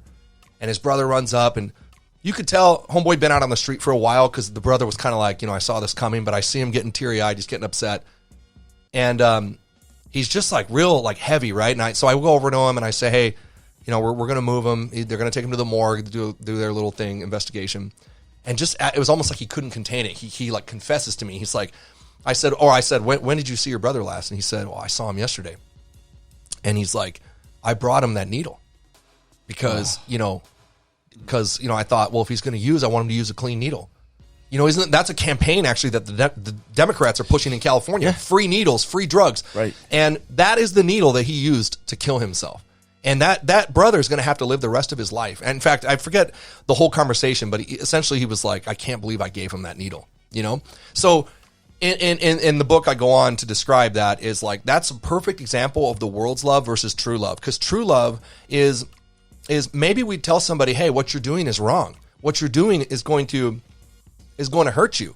It's not good for you, whether they like it or not. See, whether someone likes you or not is not the measure of whether you're loving them or not. Right. Loving them has to be rooted in truth. So you got a world that doesn't believe in truth, so they're just lost, and they're trying to, quote, love each other, and they're all destroying each other. That's why the church needs to not be apathetic, because the church, if you are a Bible-believing Christian, are the only one that holds truth. And if you're the only one that holds the truth of God, you're the only one that can truly love people, because you understand that this life is finite and what really matters and where you're going. So if you're keeping it to yourself, the world has no hope. Right. That wasn't God's plan. No, right? absolutely That not. wasn't his plan. Go ye into all the world. Yeah. Preach the gospel. Tell truth, whether you hurt feelings or not. I think what you're doing, man, is good. But what are some of the challenges and some of the things you really had to think? I mean, obviously you're a husband, you're a father. There is some backlash that comes with speaking truth. I've had some backlash on this podcast. And sometimes I'm like, and I've realized, especially over the last 2 years, I think we 3 years, Cam, we started this 3 years where we started off light because it wasn't bad. But as we got deeper and deeper, I was like, we started speaking more and more out, more and more truth, more and more telling people, hey man, this is the way it is. Because I felt obligated. I felt like I was letting people down. I felt like I was holding back. And we have fun on this podcast. We have lighthearted stuff. We talk boxing and skating and graffiti and all that stuff. But there's been times when most of the time the guests that come on here, it boils down to stuff like this. Truth. Talking about truth. Whether it's about money, whether it's about God, whatever, hard work, discipline, whatever it is. Because we're in a world that doesn't believe any of that. Just believes in myself, do what I want, you do what you want, we're going to all be okay. And it's not the intention. You said earlier, everything's based on the Bible, this whole country. I tell people this all the time, to the simplest things. Every one of our laws, guess where they came from? 10 Commandments. If you boil them all down, they all came from the 10 Commandments. That's it. Yep. I mean, so to get away from that, there's no way to get away from that. And if you don't see that, it's wrong. If you don't think the Bible is relevant, you talked about Philip right now. Last week, I got to preach on Father's Day. Isaiah 3. It's God. It's the God telling the prophet Isaiah, hey, listen, I need you to tell these people that they went away from me, and this is what I'm going to do. He removes all the men, pulls all the men out, pulls all the men with influence, with any fight, with any skill, with any craftsmen, anything, speakers, anything like that. He pulls them all out, removes all their supplies, gives them the leaders that they want, leaves them with child rulers, women in charge. And I'm just like, this is relevant. Yeah. To what we're living in now. Well, and I think we're at that pre-stage. So to your question, like, what are some challenges? Well, I would say that I probably share the same challenges that anybody would have if and when you decide to step up and start fighting in this culture war. Organizationally, my aim with defining truth is to be the front line of the culture war. And the way we do that is not by, there's a lot of pundits, right? There's a lot of organizations that put out good content, right? You got Daily Wire out there, you got PragerU, you got some organizations that compile data, put great videos, great content. But when I ran for Congress, I saw a lack of practical application in as much as that didn't translate to votes and wins. We're still losing, right? So because I got, the tactical background, I'm thinking in warfare-wise here, what do we need to do? Well, we need a practical application side. And that's when I eventually kind of aimed back at the church. And to speak to challenges, that is challenging to do. Because if you decide to engage in the culture war, it's going to cost you something. Right. We are called to obey regardless, right? The Bible promises you're going to suffer, right? And believe me, any suffering that we have from doing culture war stuff is nothing. You got Christians around the world being killed for believing in Jesus. So we got nothing to complain about here. The bougie church with the rock band on Sunday doesn't have anything on North Koreans, right? Do you think for a minute, if North Korean Christians living in that regime, starving, right, being brutally murdered and tortured, do you think for a minute, if they had the opportunity to vote for who their leaders were, that they wouldn't be telling their people, get out there and vote, choose differently? Now, don't give me that whole, I'm going to surrender to the people thing. It's going to cost you something. It's hard because people aren't going to like what you say. But here's the thing. I'm going to talk to men directly here, right? Men, you got to man up. You got to grow up. Leadership is contagious. You're looking for a purpose out there while you're lost in porn and smoking weed and self-indulgence and you're a disaster. You're not leading nobody. Nobody's going to follow you. What kind of example are you leaving for your kids and your wife and your family? No, what America needs is Christian men in general, to stand up and speak truth and lead. And so for doing that, you need to equip yourself, right? And there's also a faith element, because if you look at the Hall of Faith in Hebrews, it wasn't by their righteousness or their acts. It was because what? They believed God. And God has called you to take a stand for truth, to be fishers of men, to spread and preach the gospel, and to live it practically in your life. And there comes a time in everybody's life where you got to ante up and kick in, right? And that time is now, because things are only getting harder. We're about 60 years behind the curve, right, on the efforts on Marxists in this country. They've worked really hard to distort history, to convince people that they're all racist and bigots if they don't vote for them. All the while, the church has just sat there and done nothing. So, yeah, there's been challenges, right? It's taxing on your family, right? As you know, from being on like social media and stuff, people come after you. They say things. Oh, yeah. Relationships with friends lost. Yeah, absolutely. You know, but in the end, you know, who do you want to? I'll tell you, I've done a lot of stuff in my life, right? I've been to the Middle East multiple times. I've served, you know, all these different agencies, all this stuff. This to me is the greatest thing that I've ever done. Is the Lord called me to engage in this culture war. It's far more important than anything I've done. Somebody's always smoking crack. There'll always be somebody else to take to jail. There's always going to be another war. And those are important. But if you don't have your heart and mind and your culture in line at home, there won't be anything left to fight for. This whole go off into the mountains and just live for yourself, that's trash. That only serves our enemies. We need men right now to stand up and decide, hey, first I'm going to get myself in order. Get right before God. Right, get on the side of your bed in the morning, wake up, spend some time in prayer, ask for forgiveness, and say, today's a new day. I'm going to start it off right. I'm going to start in the Word, and I'm going to share that Word with my wife and my kids. Or if you're not married or have kids, share it with the people around you. Start living for truth. Grow up, right? And then go out into your day, like Philip was called to go to the desert. I guarantee you God will bring you the opportunity to be used. Oh, I agree. You ain't going to see it, though, if you're not in the right state of mind. If your heart's not right, what did Jesus tell the woman at the well? He's looking for people to worship in what? Spirit and in truth. She was all focused on the temple in Jerusalem because the Samaritans had been cut off, and she was like, oh, we can't go there. God's like, no, I'm looking for people to worship in spirit and in truth. That's the place where young men need to be in this country. You want purpose? Read your Bible. There's a tremendous amount of purpose. You don't need to understand everything. You're not called as the church to figure out when God's coming back. And don't give me that fatalist like it doesn't matter because God's going to do everything. That's none of your business. You know, you're not God. What you're called to do is take one step in front of another. Wake up in the morning, get yourself and your house in order, and live that life practically. I guarantee the opportunities will come, and so will the challenges. And that's where really the men are divided from the boys. You see a bunch of little boys in churches today. Yeah, they shirk back, you know, from the world. No, okay, I'm not going to talk about those things. I just want to preach Jesus on Sunday. Play my guitar, drink Starbucks. You got it. Wear my little Peter Pan boots. That's exactly what the church in Germany did, and they're going to wake up one day and they're going to be. Well, I think a lot of those. I mean, okay, so I have mixed feelings on that. One, all these young guys, I talked about this in this sermon. I'll send it to you, man. But all these young guys, you get old when you start saying, "Hey, back in my day," right? And I catch myself saying that a lot nowadays. And some of it's there's some truth in it. Okay, we're about truth today. Comes wisdom, hopefully. Right. But I say there's two parts to this. One part is the generation before this generation fell asleep.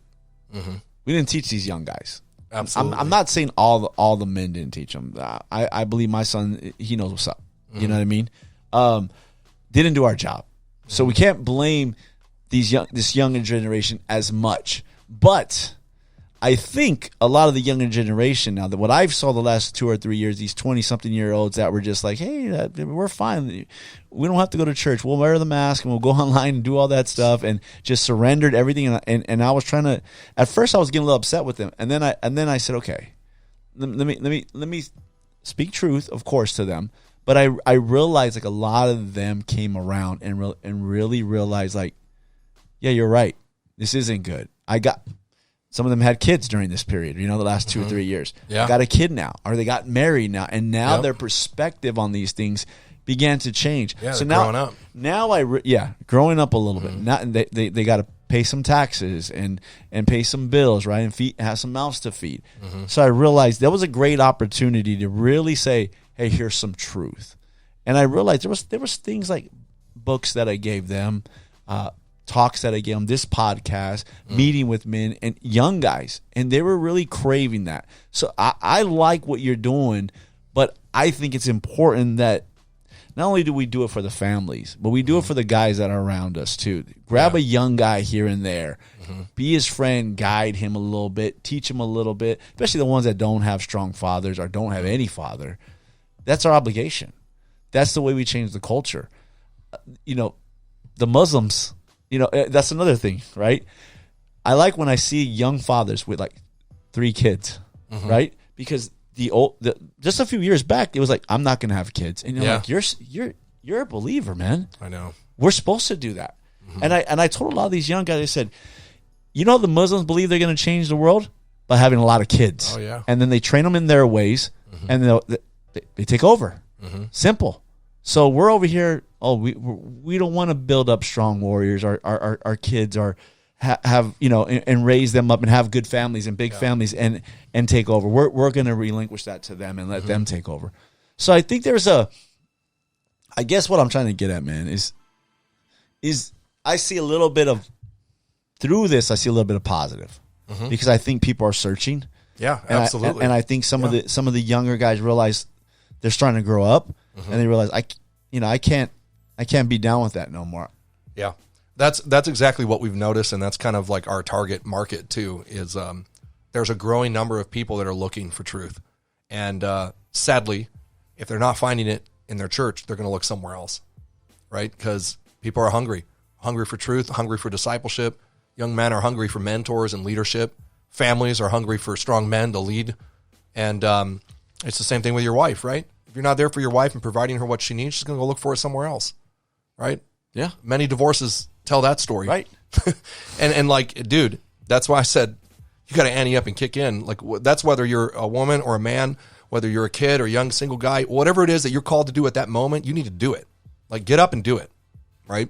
I mean, we don't do anything in, I'll just call it the tactical world, the military industrial complex, whether that's law enforcement or military. We do a lot of things that you just got to do, right? You just got to put the gear on and get to it. I was just talking to my buddy the other day. I remember working graveyards all night, get off shift at like 6 a.m., off at 6 a.m., right? Because we start the night before. And I remember a call coming out at like 05:35 a.m., right? This is like when you're like, I'm done, bro. I took 25 calls for service. I took 6 people to jail. I got in a fight with someone. 5:35, a call comes in. I hear gunshots, my neighbor's house. Me and my partner, who actually happens also to be a believer, we're the only two ready to respond. I don't know if we were free up or everybody was busy or something. So like immediately you're en route, right? Now, here's a problem presented to you. There's no hesitation, right? You got a job to do. So you tighten your belt and we're like en route, right? We're like 2 minutes out. Dispatch is updating us. All right, neighbors coming out, gunshots. One male subject just exited the front door, heading to a vehicle. Vehicle turned on. All right, 1 minute out. And we're screaming, dude, right? Like lights and sirens, 100 plus miles an hour on the way. Next update. Dude's carrying a body out of the house. Just put the, looks like a female in the front passenger seat, right? 30 seconds out. And 30 seconds, it's silence, right? That's when I hit the boop, give me the tone. Nobody talks. We're getting it. So me and my partner come around the corner and bam, there's the car. You have 30 seconds to get yourself together, right? The training and preparation and everything to get you to that point, it's more than just a class you take. It's a lifestyle. It's a warrior class. You live your life a certain way so that when those moments come, you're ready to roll. Long story short, he shot his girlfriend in front of her kids, right? We pull him out, we hot stop him, get out of the car, show me your hands. He's under arrest. My partner, you got him. It's just me and him there, right? You got him. Yeah. Okay. He's got him on the ground. You better believe he had him on the ground cuffed too. I go up to the front. There's woman alive, bullet hole in the stomach, came in through her back. I go inside, talk to the 8-year-old little girl. She's like, yeah, I saw, mommy's boyfriend shot mommy. How did it happen? We pointed the gun at her and said, I'm going to shoot you, and then pulled the trigger. Talk about, kids will just tell you straight up. Talk about PTSD for the rest of their life. My point of this story is that, a lot of these extreme environments like the military, and I could tell stories all day, but a lot of these extreme environments have taught us a valuable lesson that spiritually, mentally, there's really not a lot of difference. It's a great comparison that, especially if you're a Christian, you're to live your life in preparation for what God has called you to do, right? You're to be able to give a defense for what you believe. That's apologetics, right? And a lot of us have gotten away for a long time. There hasn't been any of those I shot my neighbor call. It's been chill. Everybody's kind of cozy, hanging out at the station, enjoying the worship. But right now, our culture's coming to a point where God's like, hey, 911 call's coming in. The country's going down. People are getting shot. And the church is just like, I don't really want to talk about politics. Makes me sick. Yeah, I told a few men that the other day. I said, what are you waiting for? Mm-hmm. How bad does it have to get? Yeah. You want the state to take your kids, like the bill they're passing? Yeah. Like they would come into your house and tell you that's illegal to be a Christian? At what point will you invest into the country that God gave you the privilege of living in? I was telling men that the other day. I was like, it's bad. How many we can go? It's not just one thing; it's multiple things that's coming against you. At what point do you man up and say, "Yeah, I got to stand up for what's right"? I got to stand up for truth. They're afraid. They're afraid. And tell me, has God given us a spirit of fear? No. Fear is behind a lot of the church's silence. Do you know that 40% of the churches in California shut down during COVID to never reopen? Yeah. Good. Because if you shut down and never reopen because some God-hating Democrats told you that you're not allowed to open your church, good riddance. You're probably not a church that should have been open. Yeah, you're probably preaching a fake gospel. Hey, the Lord is feel good gospel. He's sifting the wheat here, man. He's separating the wheat from the chaff. I think even living in here in California, you had a lot of people leave. And granted, for whatever reason, let's just say, maybe the good reasons, jobs, I get it, family, I get it. Leaving just to leave because you think I'm going to run to another state because it's nicer and they're freer and all these things. And I thought, like, okay, I get it. Some of you guys, it is rough here. But I thought if you're running away thinking that the battleground lines are not come there. moving in, they're moving in. Yeah. So I might as well stay on the front line as long as I can and just keep battling and standing for truth and keep the enemy back, because if I fall back, I'm surrendering land, right? There may come a time when it's time to go, but that day is not today. The battle is here. I agree with that. It's here now, and before you run away, it's like, why don't you try fighting at least? Why don't the church speak out? Yeah, I'm thankful. I mean, you have Pastor Jack, I have my Pastor Adam. They speak truth, and they're about staying. And the good thing I love about pastors like that is because a lot of pastors maybe their sermons are based on feel good because it's based on them getting a salary. You know what I mean? Like I got to be cool because this church pays my salary and I can't go back to working a 40-hour-a-week job. And the pastors that preach truth with that in the probably looming over them every week, like, hey, I could have 20 people. You know what I found out? The pastors that speak truth are getting more people in their church. Absolutely. More people in their church because people are looking for truth. They're not looking for truth is attractive. Feel good Christianity. They're looking for speak truth to me.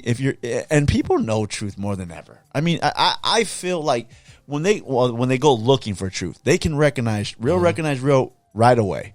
Mm-hmm. And if you're speaking it, they're like, I'm staying. Well, I would tell people that all the time. That's a big lie that the left has convinced Christians of, that people don't want to hear the truth because it's offensive. That's a lie. People want real.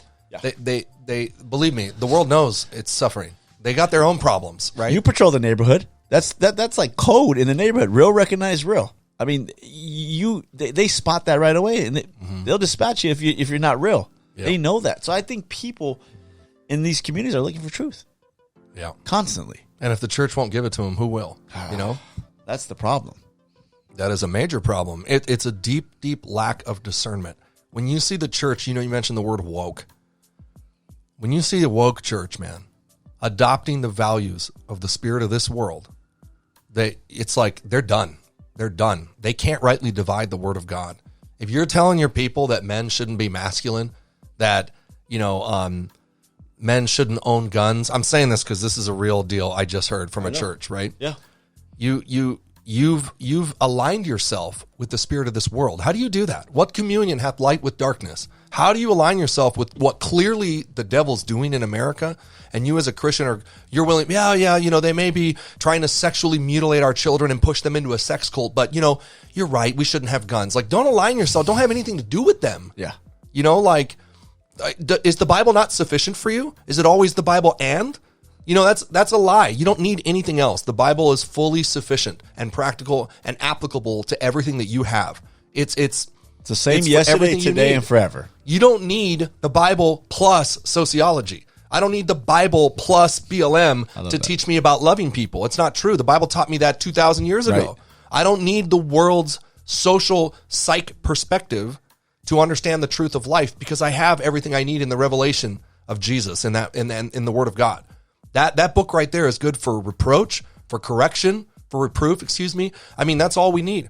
The church has lost itself, thinking that we need to become more like the world so that people want to come to our services. And in doing so, they have completely lost their way.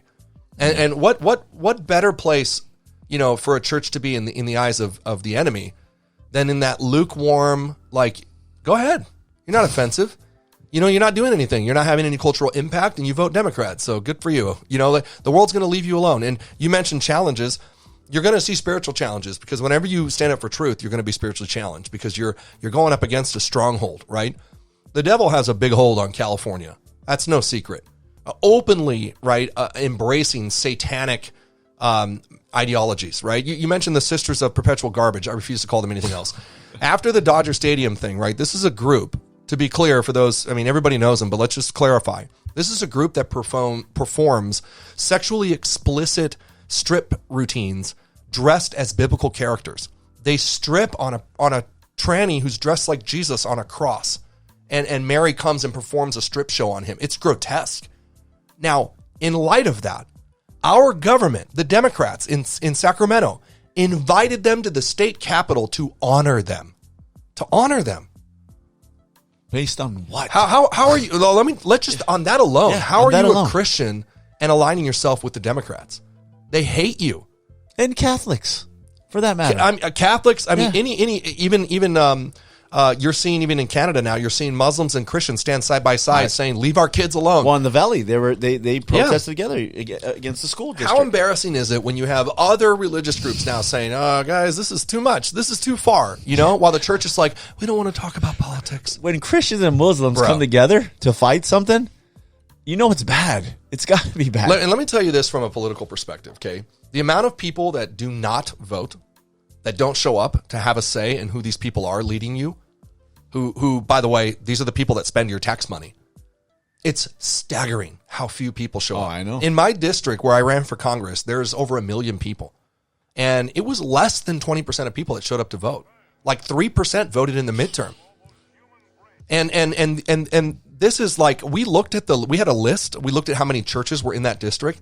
If just the churches alone would have voted, I would have won by like a landslide. It would have obliterated the amount of Democrats that voted. But the hard fact is churches didn't show up. Right. They didn't show up to vote.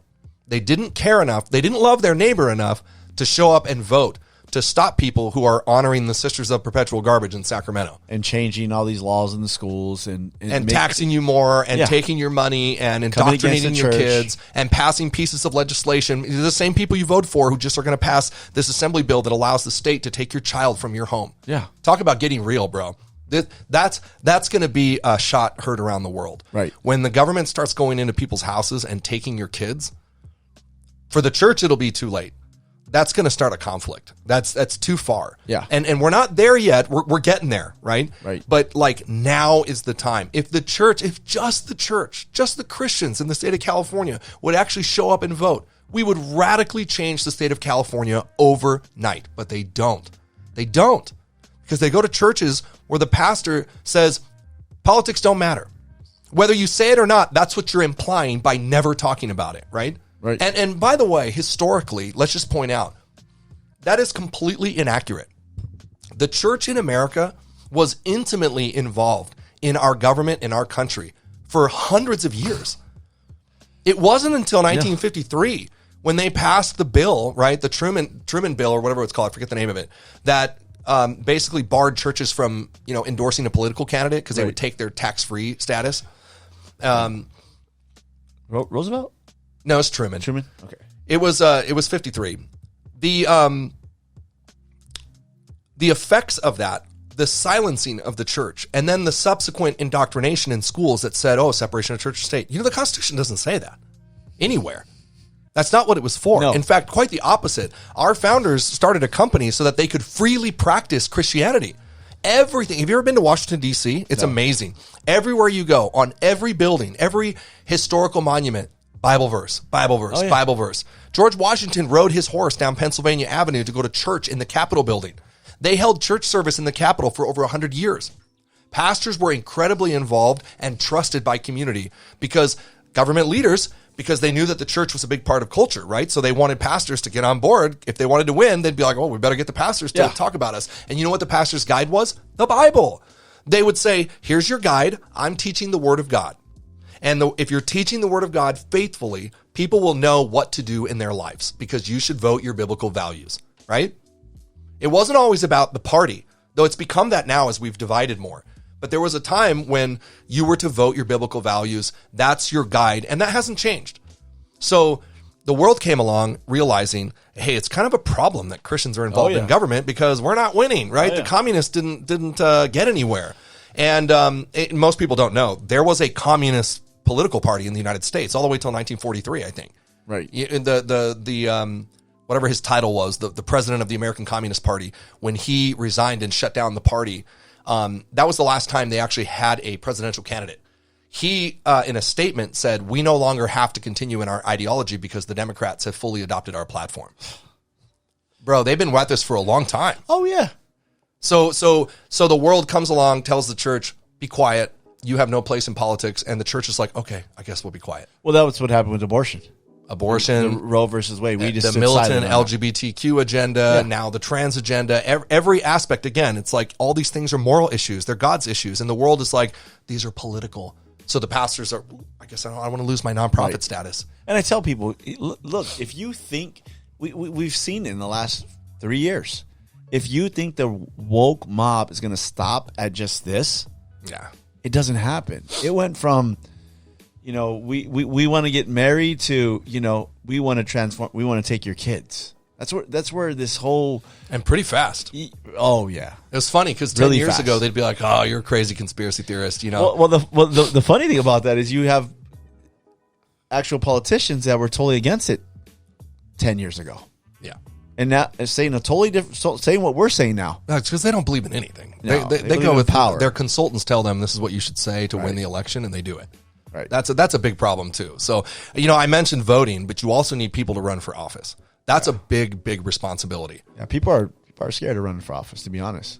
Well, they need to, because we send a lot of missionaries around the world. If you're going to go on a trip to Africa, West Africa, or you're going to go down to South America on a missionary trip, do some mission work in your community too. Yeah. Try running for school board or water district or county supervisor. I'm big on the grassroots because Absolutely. I think it starts there, right? You can almost be more effective as the mayor or the like you said, school board on these water districts, whatever. You can be more effective sometimes in your community more than a congressman sometimes, because you're in these grassroots. You're meeting with the people every day. It's big. I'll give you a perfect example. Temecula Valley School District, TVUSD. They've been in the news a lot recently because during the last election they flipped the majority. 3 people won who were Christians, and one of them is Jen Wiersma. She goes to my fellowship where I go.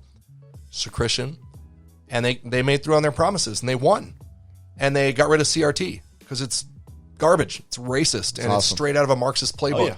And it caught national attention, right? It was all over the news, blah blah blah. I was at one school board meeting where teachers organized young students, minors, to go and protest with Marxist signs, and it's outrageous, right? And then they recently had another incident show up where this whole Harvey Milk pedophile story thing came out, and the curriculum wanted to teach kids about Harvey Milk like he was some kind of hero. I forget what it was, the details, but they got rid of it and they fired the superintendent. And remember, these people were elected by the people, right? They're promoting our American values in schools. They're daring to go against the progressive Marxism in our schools. And Newsom just chimed in on Twitter, basically threatened them and said, oh, you've got my attention. We're going to look into this like legally, like he's going to come down and legally do something. Look, you're going to catch attention, right? But imagine if we had that times 5,000. Imagine if your local churches and your pastors were acknowledging that being involved in civics is just as important as being a Christian firefighter or a baker or an inspector. You name it, right? You're supposed to go and live your faith wherever you are. Right. Imagine if we were discipling and sending people out to positions that are influential in the community. If we ran for every school board, every district, city council, mayor, everything. Not everybody's going to win. I get that. Dude, it would rock their world. Oh, yeah. The Democrats wouldn't know what to do. Hate it. Well, their religion is politics. Right. See, we kick back as conservatives. We work really hard. We pay our taxes. We try to stay out of jail, and we go to church. And that's our church is our faith. That's our identity. For the left, they have no church. They have no God. Their religion is politics. That's why they're such activists.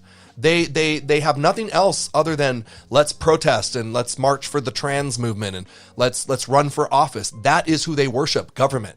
So the church is sleeping, and they're advancing that battle line forward. And it's in California, man, whatever happens in California, this happens to the rest of the country. Right. There's a lot of, I had a friend here, Ross Johnson, and he's goes out on the street, preaches, meets up with people, worships, does all that. He is a firm believer that there's going to be revival in California. He said, we're on the front lines. We're going to fight back. It's going to start. California is going to change, and it's going to get, it'll change the nation. Do you believe that? I believe it's possible. Yeah. I believe it's contingent on people obeying. The Lord is always looking for who will go, right? Here am I, send me. That's what the church needs to say. Yeah, I'm not a fatalist. I do think revival's possible, or maybe not. Maybe maybe the rapture happens next week. I don't know. It's not for me to guess, but I do know that it's my responsibility to live out my faith and to live as if the Lord is coming back. I love that. And that means that we hope for revival and we hope for change. And I always tell people in sort of the industry that I came from, they're like, well, it must be great if you get to be in the ministry and you get to read your Bible every day and go to church and all this stuff. And I'm like, look, dude, your ministry is wherever God has called you to, whether that's in law enforcement, the military, in public service like fire, or if it's in construction, or maybe you're in the steelworkers union, whatever you do for work. Maybe it's in media, maybe it's in tech, maybe you're an IT guy. That's your mission field.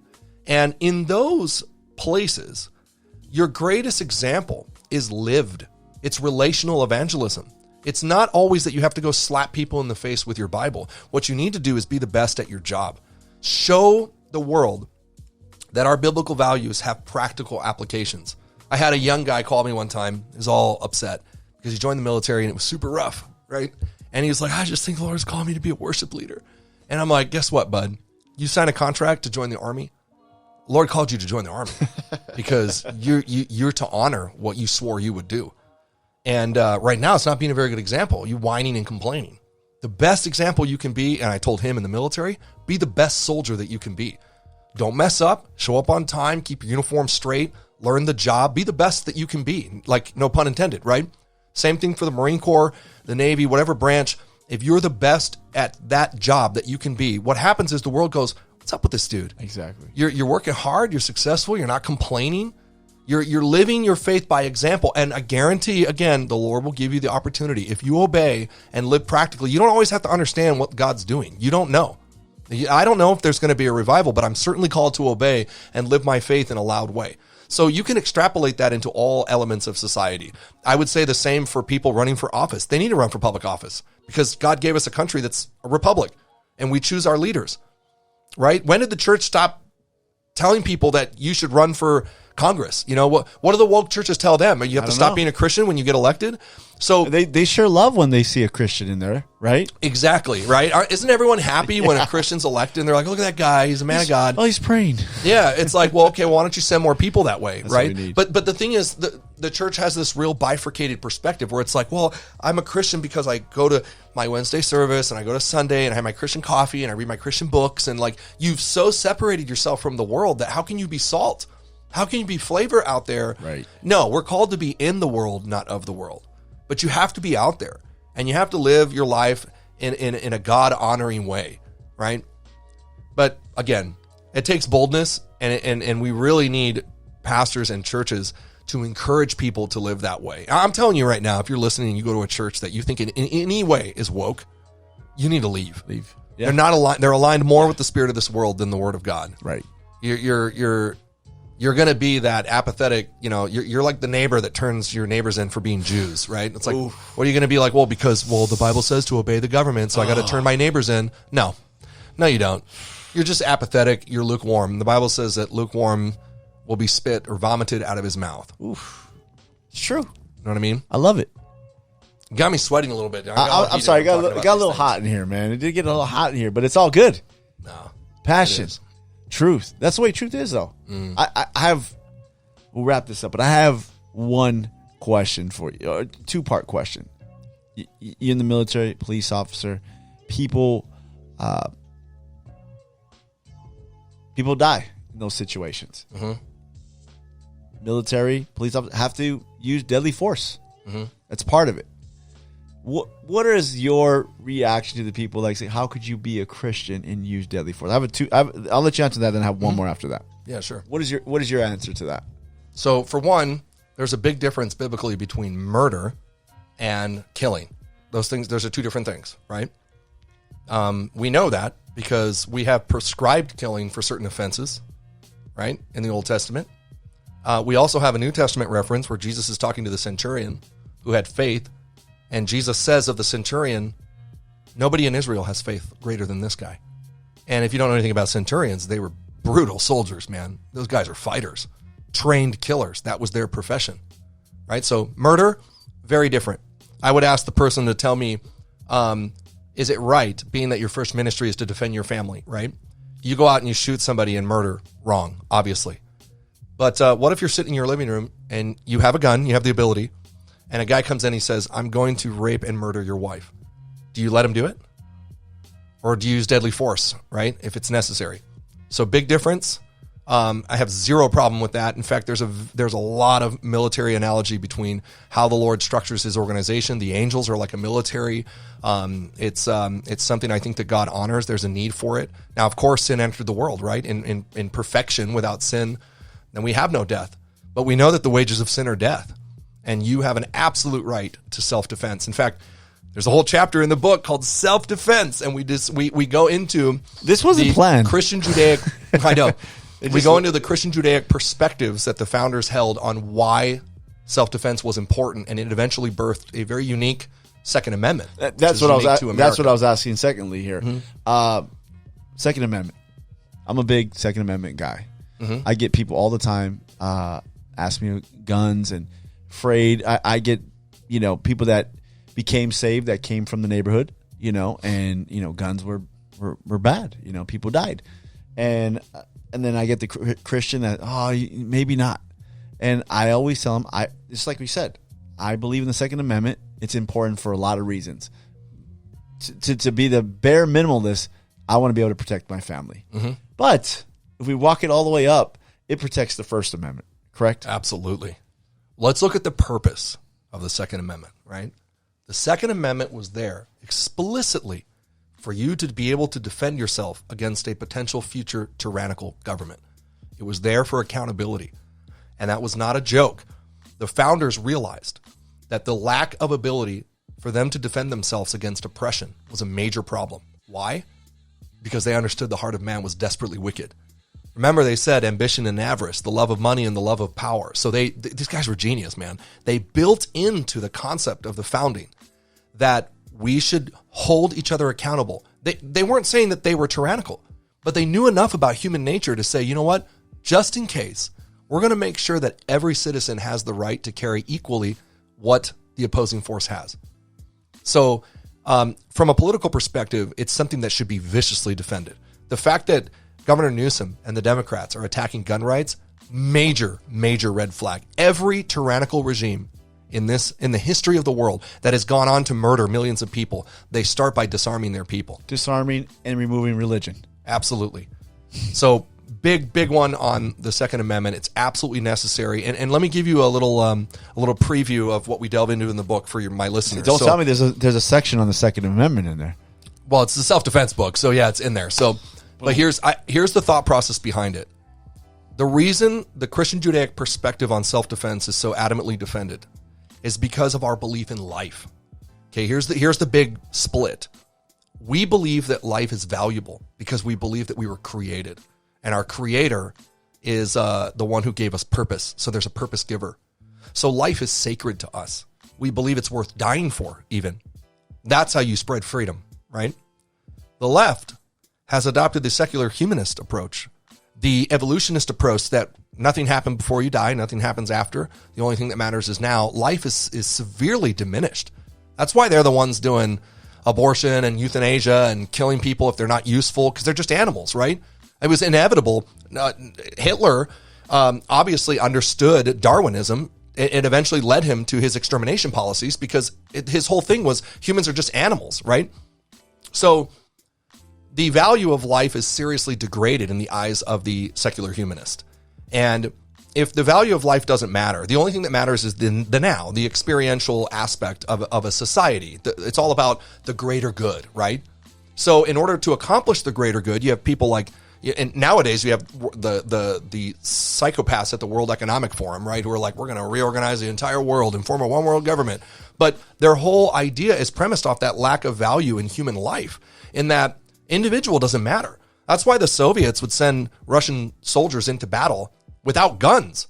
They'd send them in pairs, right? One had a gun and one had the bullets. And they were instructed, like, you go and fight, and when this guy gets shot, pick up his gun and you start shooting. And guess what they did to those who turned around? They shot them, right? They forced people to their own death. So the difference between their perspective and ours has a lot to do with why we believe we should be armed. And it starts with what we view as very important in the value of life. It's sacred to us. It's worth defending. So anyone who tries to take that from you, it should be a red flag, right? It should be like, why are you trying to do that? Big time. Big time. Yeah. Good stuff, man. I'm glad you came out. Thanks for having me. I told you we just go where it goes. That was great. Right? I appreciate the truth, man, that you're speaking and all you're doing, man. I mean, it's important, and I love that you geared some of that to the men. Because it starts with us. Yeah. It starts with the fathers. Starts with the men showing the next generation. So absolutely. What'd you say? Get at it? Or what was your... Ante up and kick in. Ante up. I love that. Yeah. We do one more thing before we leave, man. Let's do it. All right. It's we call it the Furious 5. Okay. And we ask you 5 furious questions. I'm ready. Question number 1 on the Street Gospel Furious 5 for Josiah O'Neil. Favorite gun. What is your favorite gun? Glock 19. Glock 19. Just stocked, or you have it? Yeah, red dot or tool of the trade. That's it. I have a custom one, but right out of the box works great. You can go to war with it. Yeah, the indestructible. Fall out of your pocket, bounce all over the sidewalk, pick it up, still works. Throw it out on the freeway, it'll work. Yeah, I'm not talking like Gucci. You know, everybody's going to be like, oh, you should buy a Staccato. They're like $20,000. No, they're like $6,000, but Glock 19 will do the job. I love it. I love it. Question number 2 on the Street Gospel Furious 5. You're law enforcement for a long time. Do you watch Cops? Oh, yeah. It's a great show, man. Who can beat that song? Dude, I tell everybody, Cops is the first reality show and the best reality show. Why do you think they banned time. it? Not to kick up the conversation again. Because it was truth. They were showing too much about the reality out there. Right. The Democrats were like, oh, we can't show people what cops really do. I was sad, Let's man. only show them our perspective. Yeah, Cops is great, man. I think Live PD is good, too. I like Live PD. Yeah, it's grown on me, man. It's pretty funny. Favorite episode of Cops is I saw this dude. He's running gets out of the car, starts running. He's jumping fences. This cop's running after him, man. And the dude jumps the first fence. The cop comes. He jumps the fence, and I realized the cop had prosthetic leg, a fake leg, right? He jumps the fence. The cop did? The cop did. He had shorts on. He catches the guy. I said, man, that dude's street cred is over forever. Yep. Question number 3 on the Street Gospel of Furious 5. If you can fight anyone, dead or alive, in the history of Earth, who would you fight? Hitler. I'd go to town on him. He was a little guy, right? I don't know. I heard he was little. He was. I don't think he had much of a ground game. So, do you got a ground game? I don't know. I'm not going to say that on here for the record. Okay. My brother-in-law's black belt in jiu-jitsu, so I'll defer to him. All right. I'll relinquish my position to more. Hitler. I don't. What do we see? What do we say he was going to say? I think we thought of other stuff, right? That's a good one though. It looks good, man. Take him to the ground. It's over. I didn't think about that too much, so that's just the first thing that popped. I was like, who's the worst guy I could think of? I don't know. Question number 4 on the Street Gospel Furious 5 for Josiah O'Neil. Yep. If you could go back and pick any career, what would you have picked? Whew. Well, I've done so many things.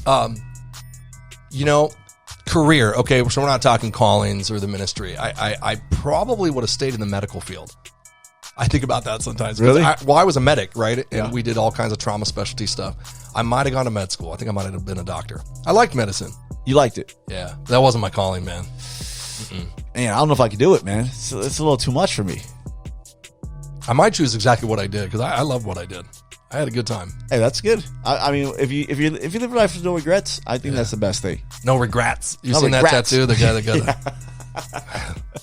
That's a great. I have a meme. lot of tattoo friends, so I see those all the time. They always laugh at that stuff. Question number 5 on the Street Gospel Furious 5. Favorite car to drive? Oof. Like one that I wish I had? Yeah. I'm a practical guy. So I don't want like a Bugatti or something. It's like, it's not your everyday car. You don't have to worry about gas in California. You just fill up every day. Unlimited gas? Yeah.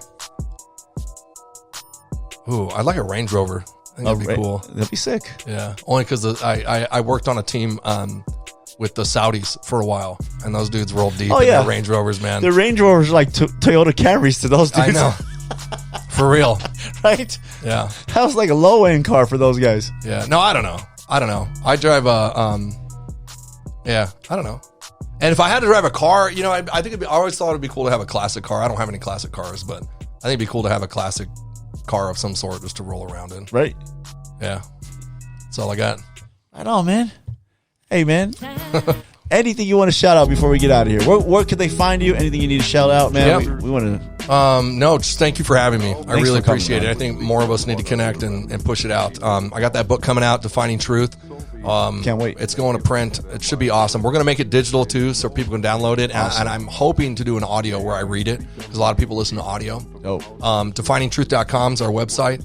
And of course, you can follow on Instagram at Defining Truth. And we're on YouTube, our own podcast and show, which I'm going to have to get you on at some point. Oh, man, let's do it. It's up on YouTube. But other than that, man, it's not about me. The whole Defining Truth deal, it's not about me. It's about the fight. And we're called as believers to be engaged in our culture. And I want the church to wake up and be involved in their civic duties. Thank you, man. Yeah. I'm going to get you on again. We'll talk about your company. We didn't even get to that. That'll be awesome. Let's do it. Appreciate you. That'll conclude this episode of the Street Gospel Podcast with Josiah O'Neil. Check him out, man. Definitely a lot of truth. And he's backing it up, man. Check out his book. Pick it up when it comes out. Hey, we love you guys, man. We out.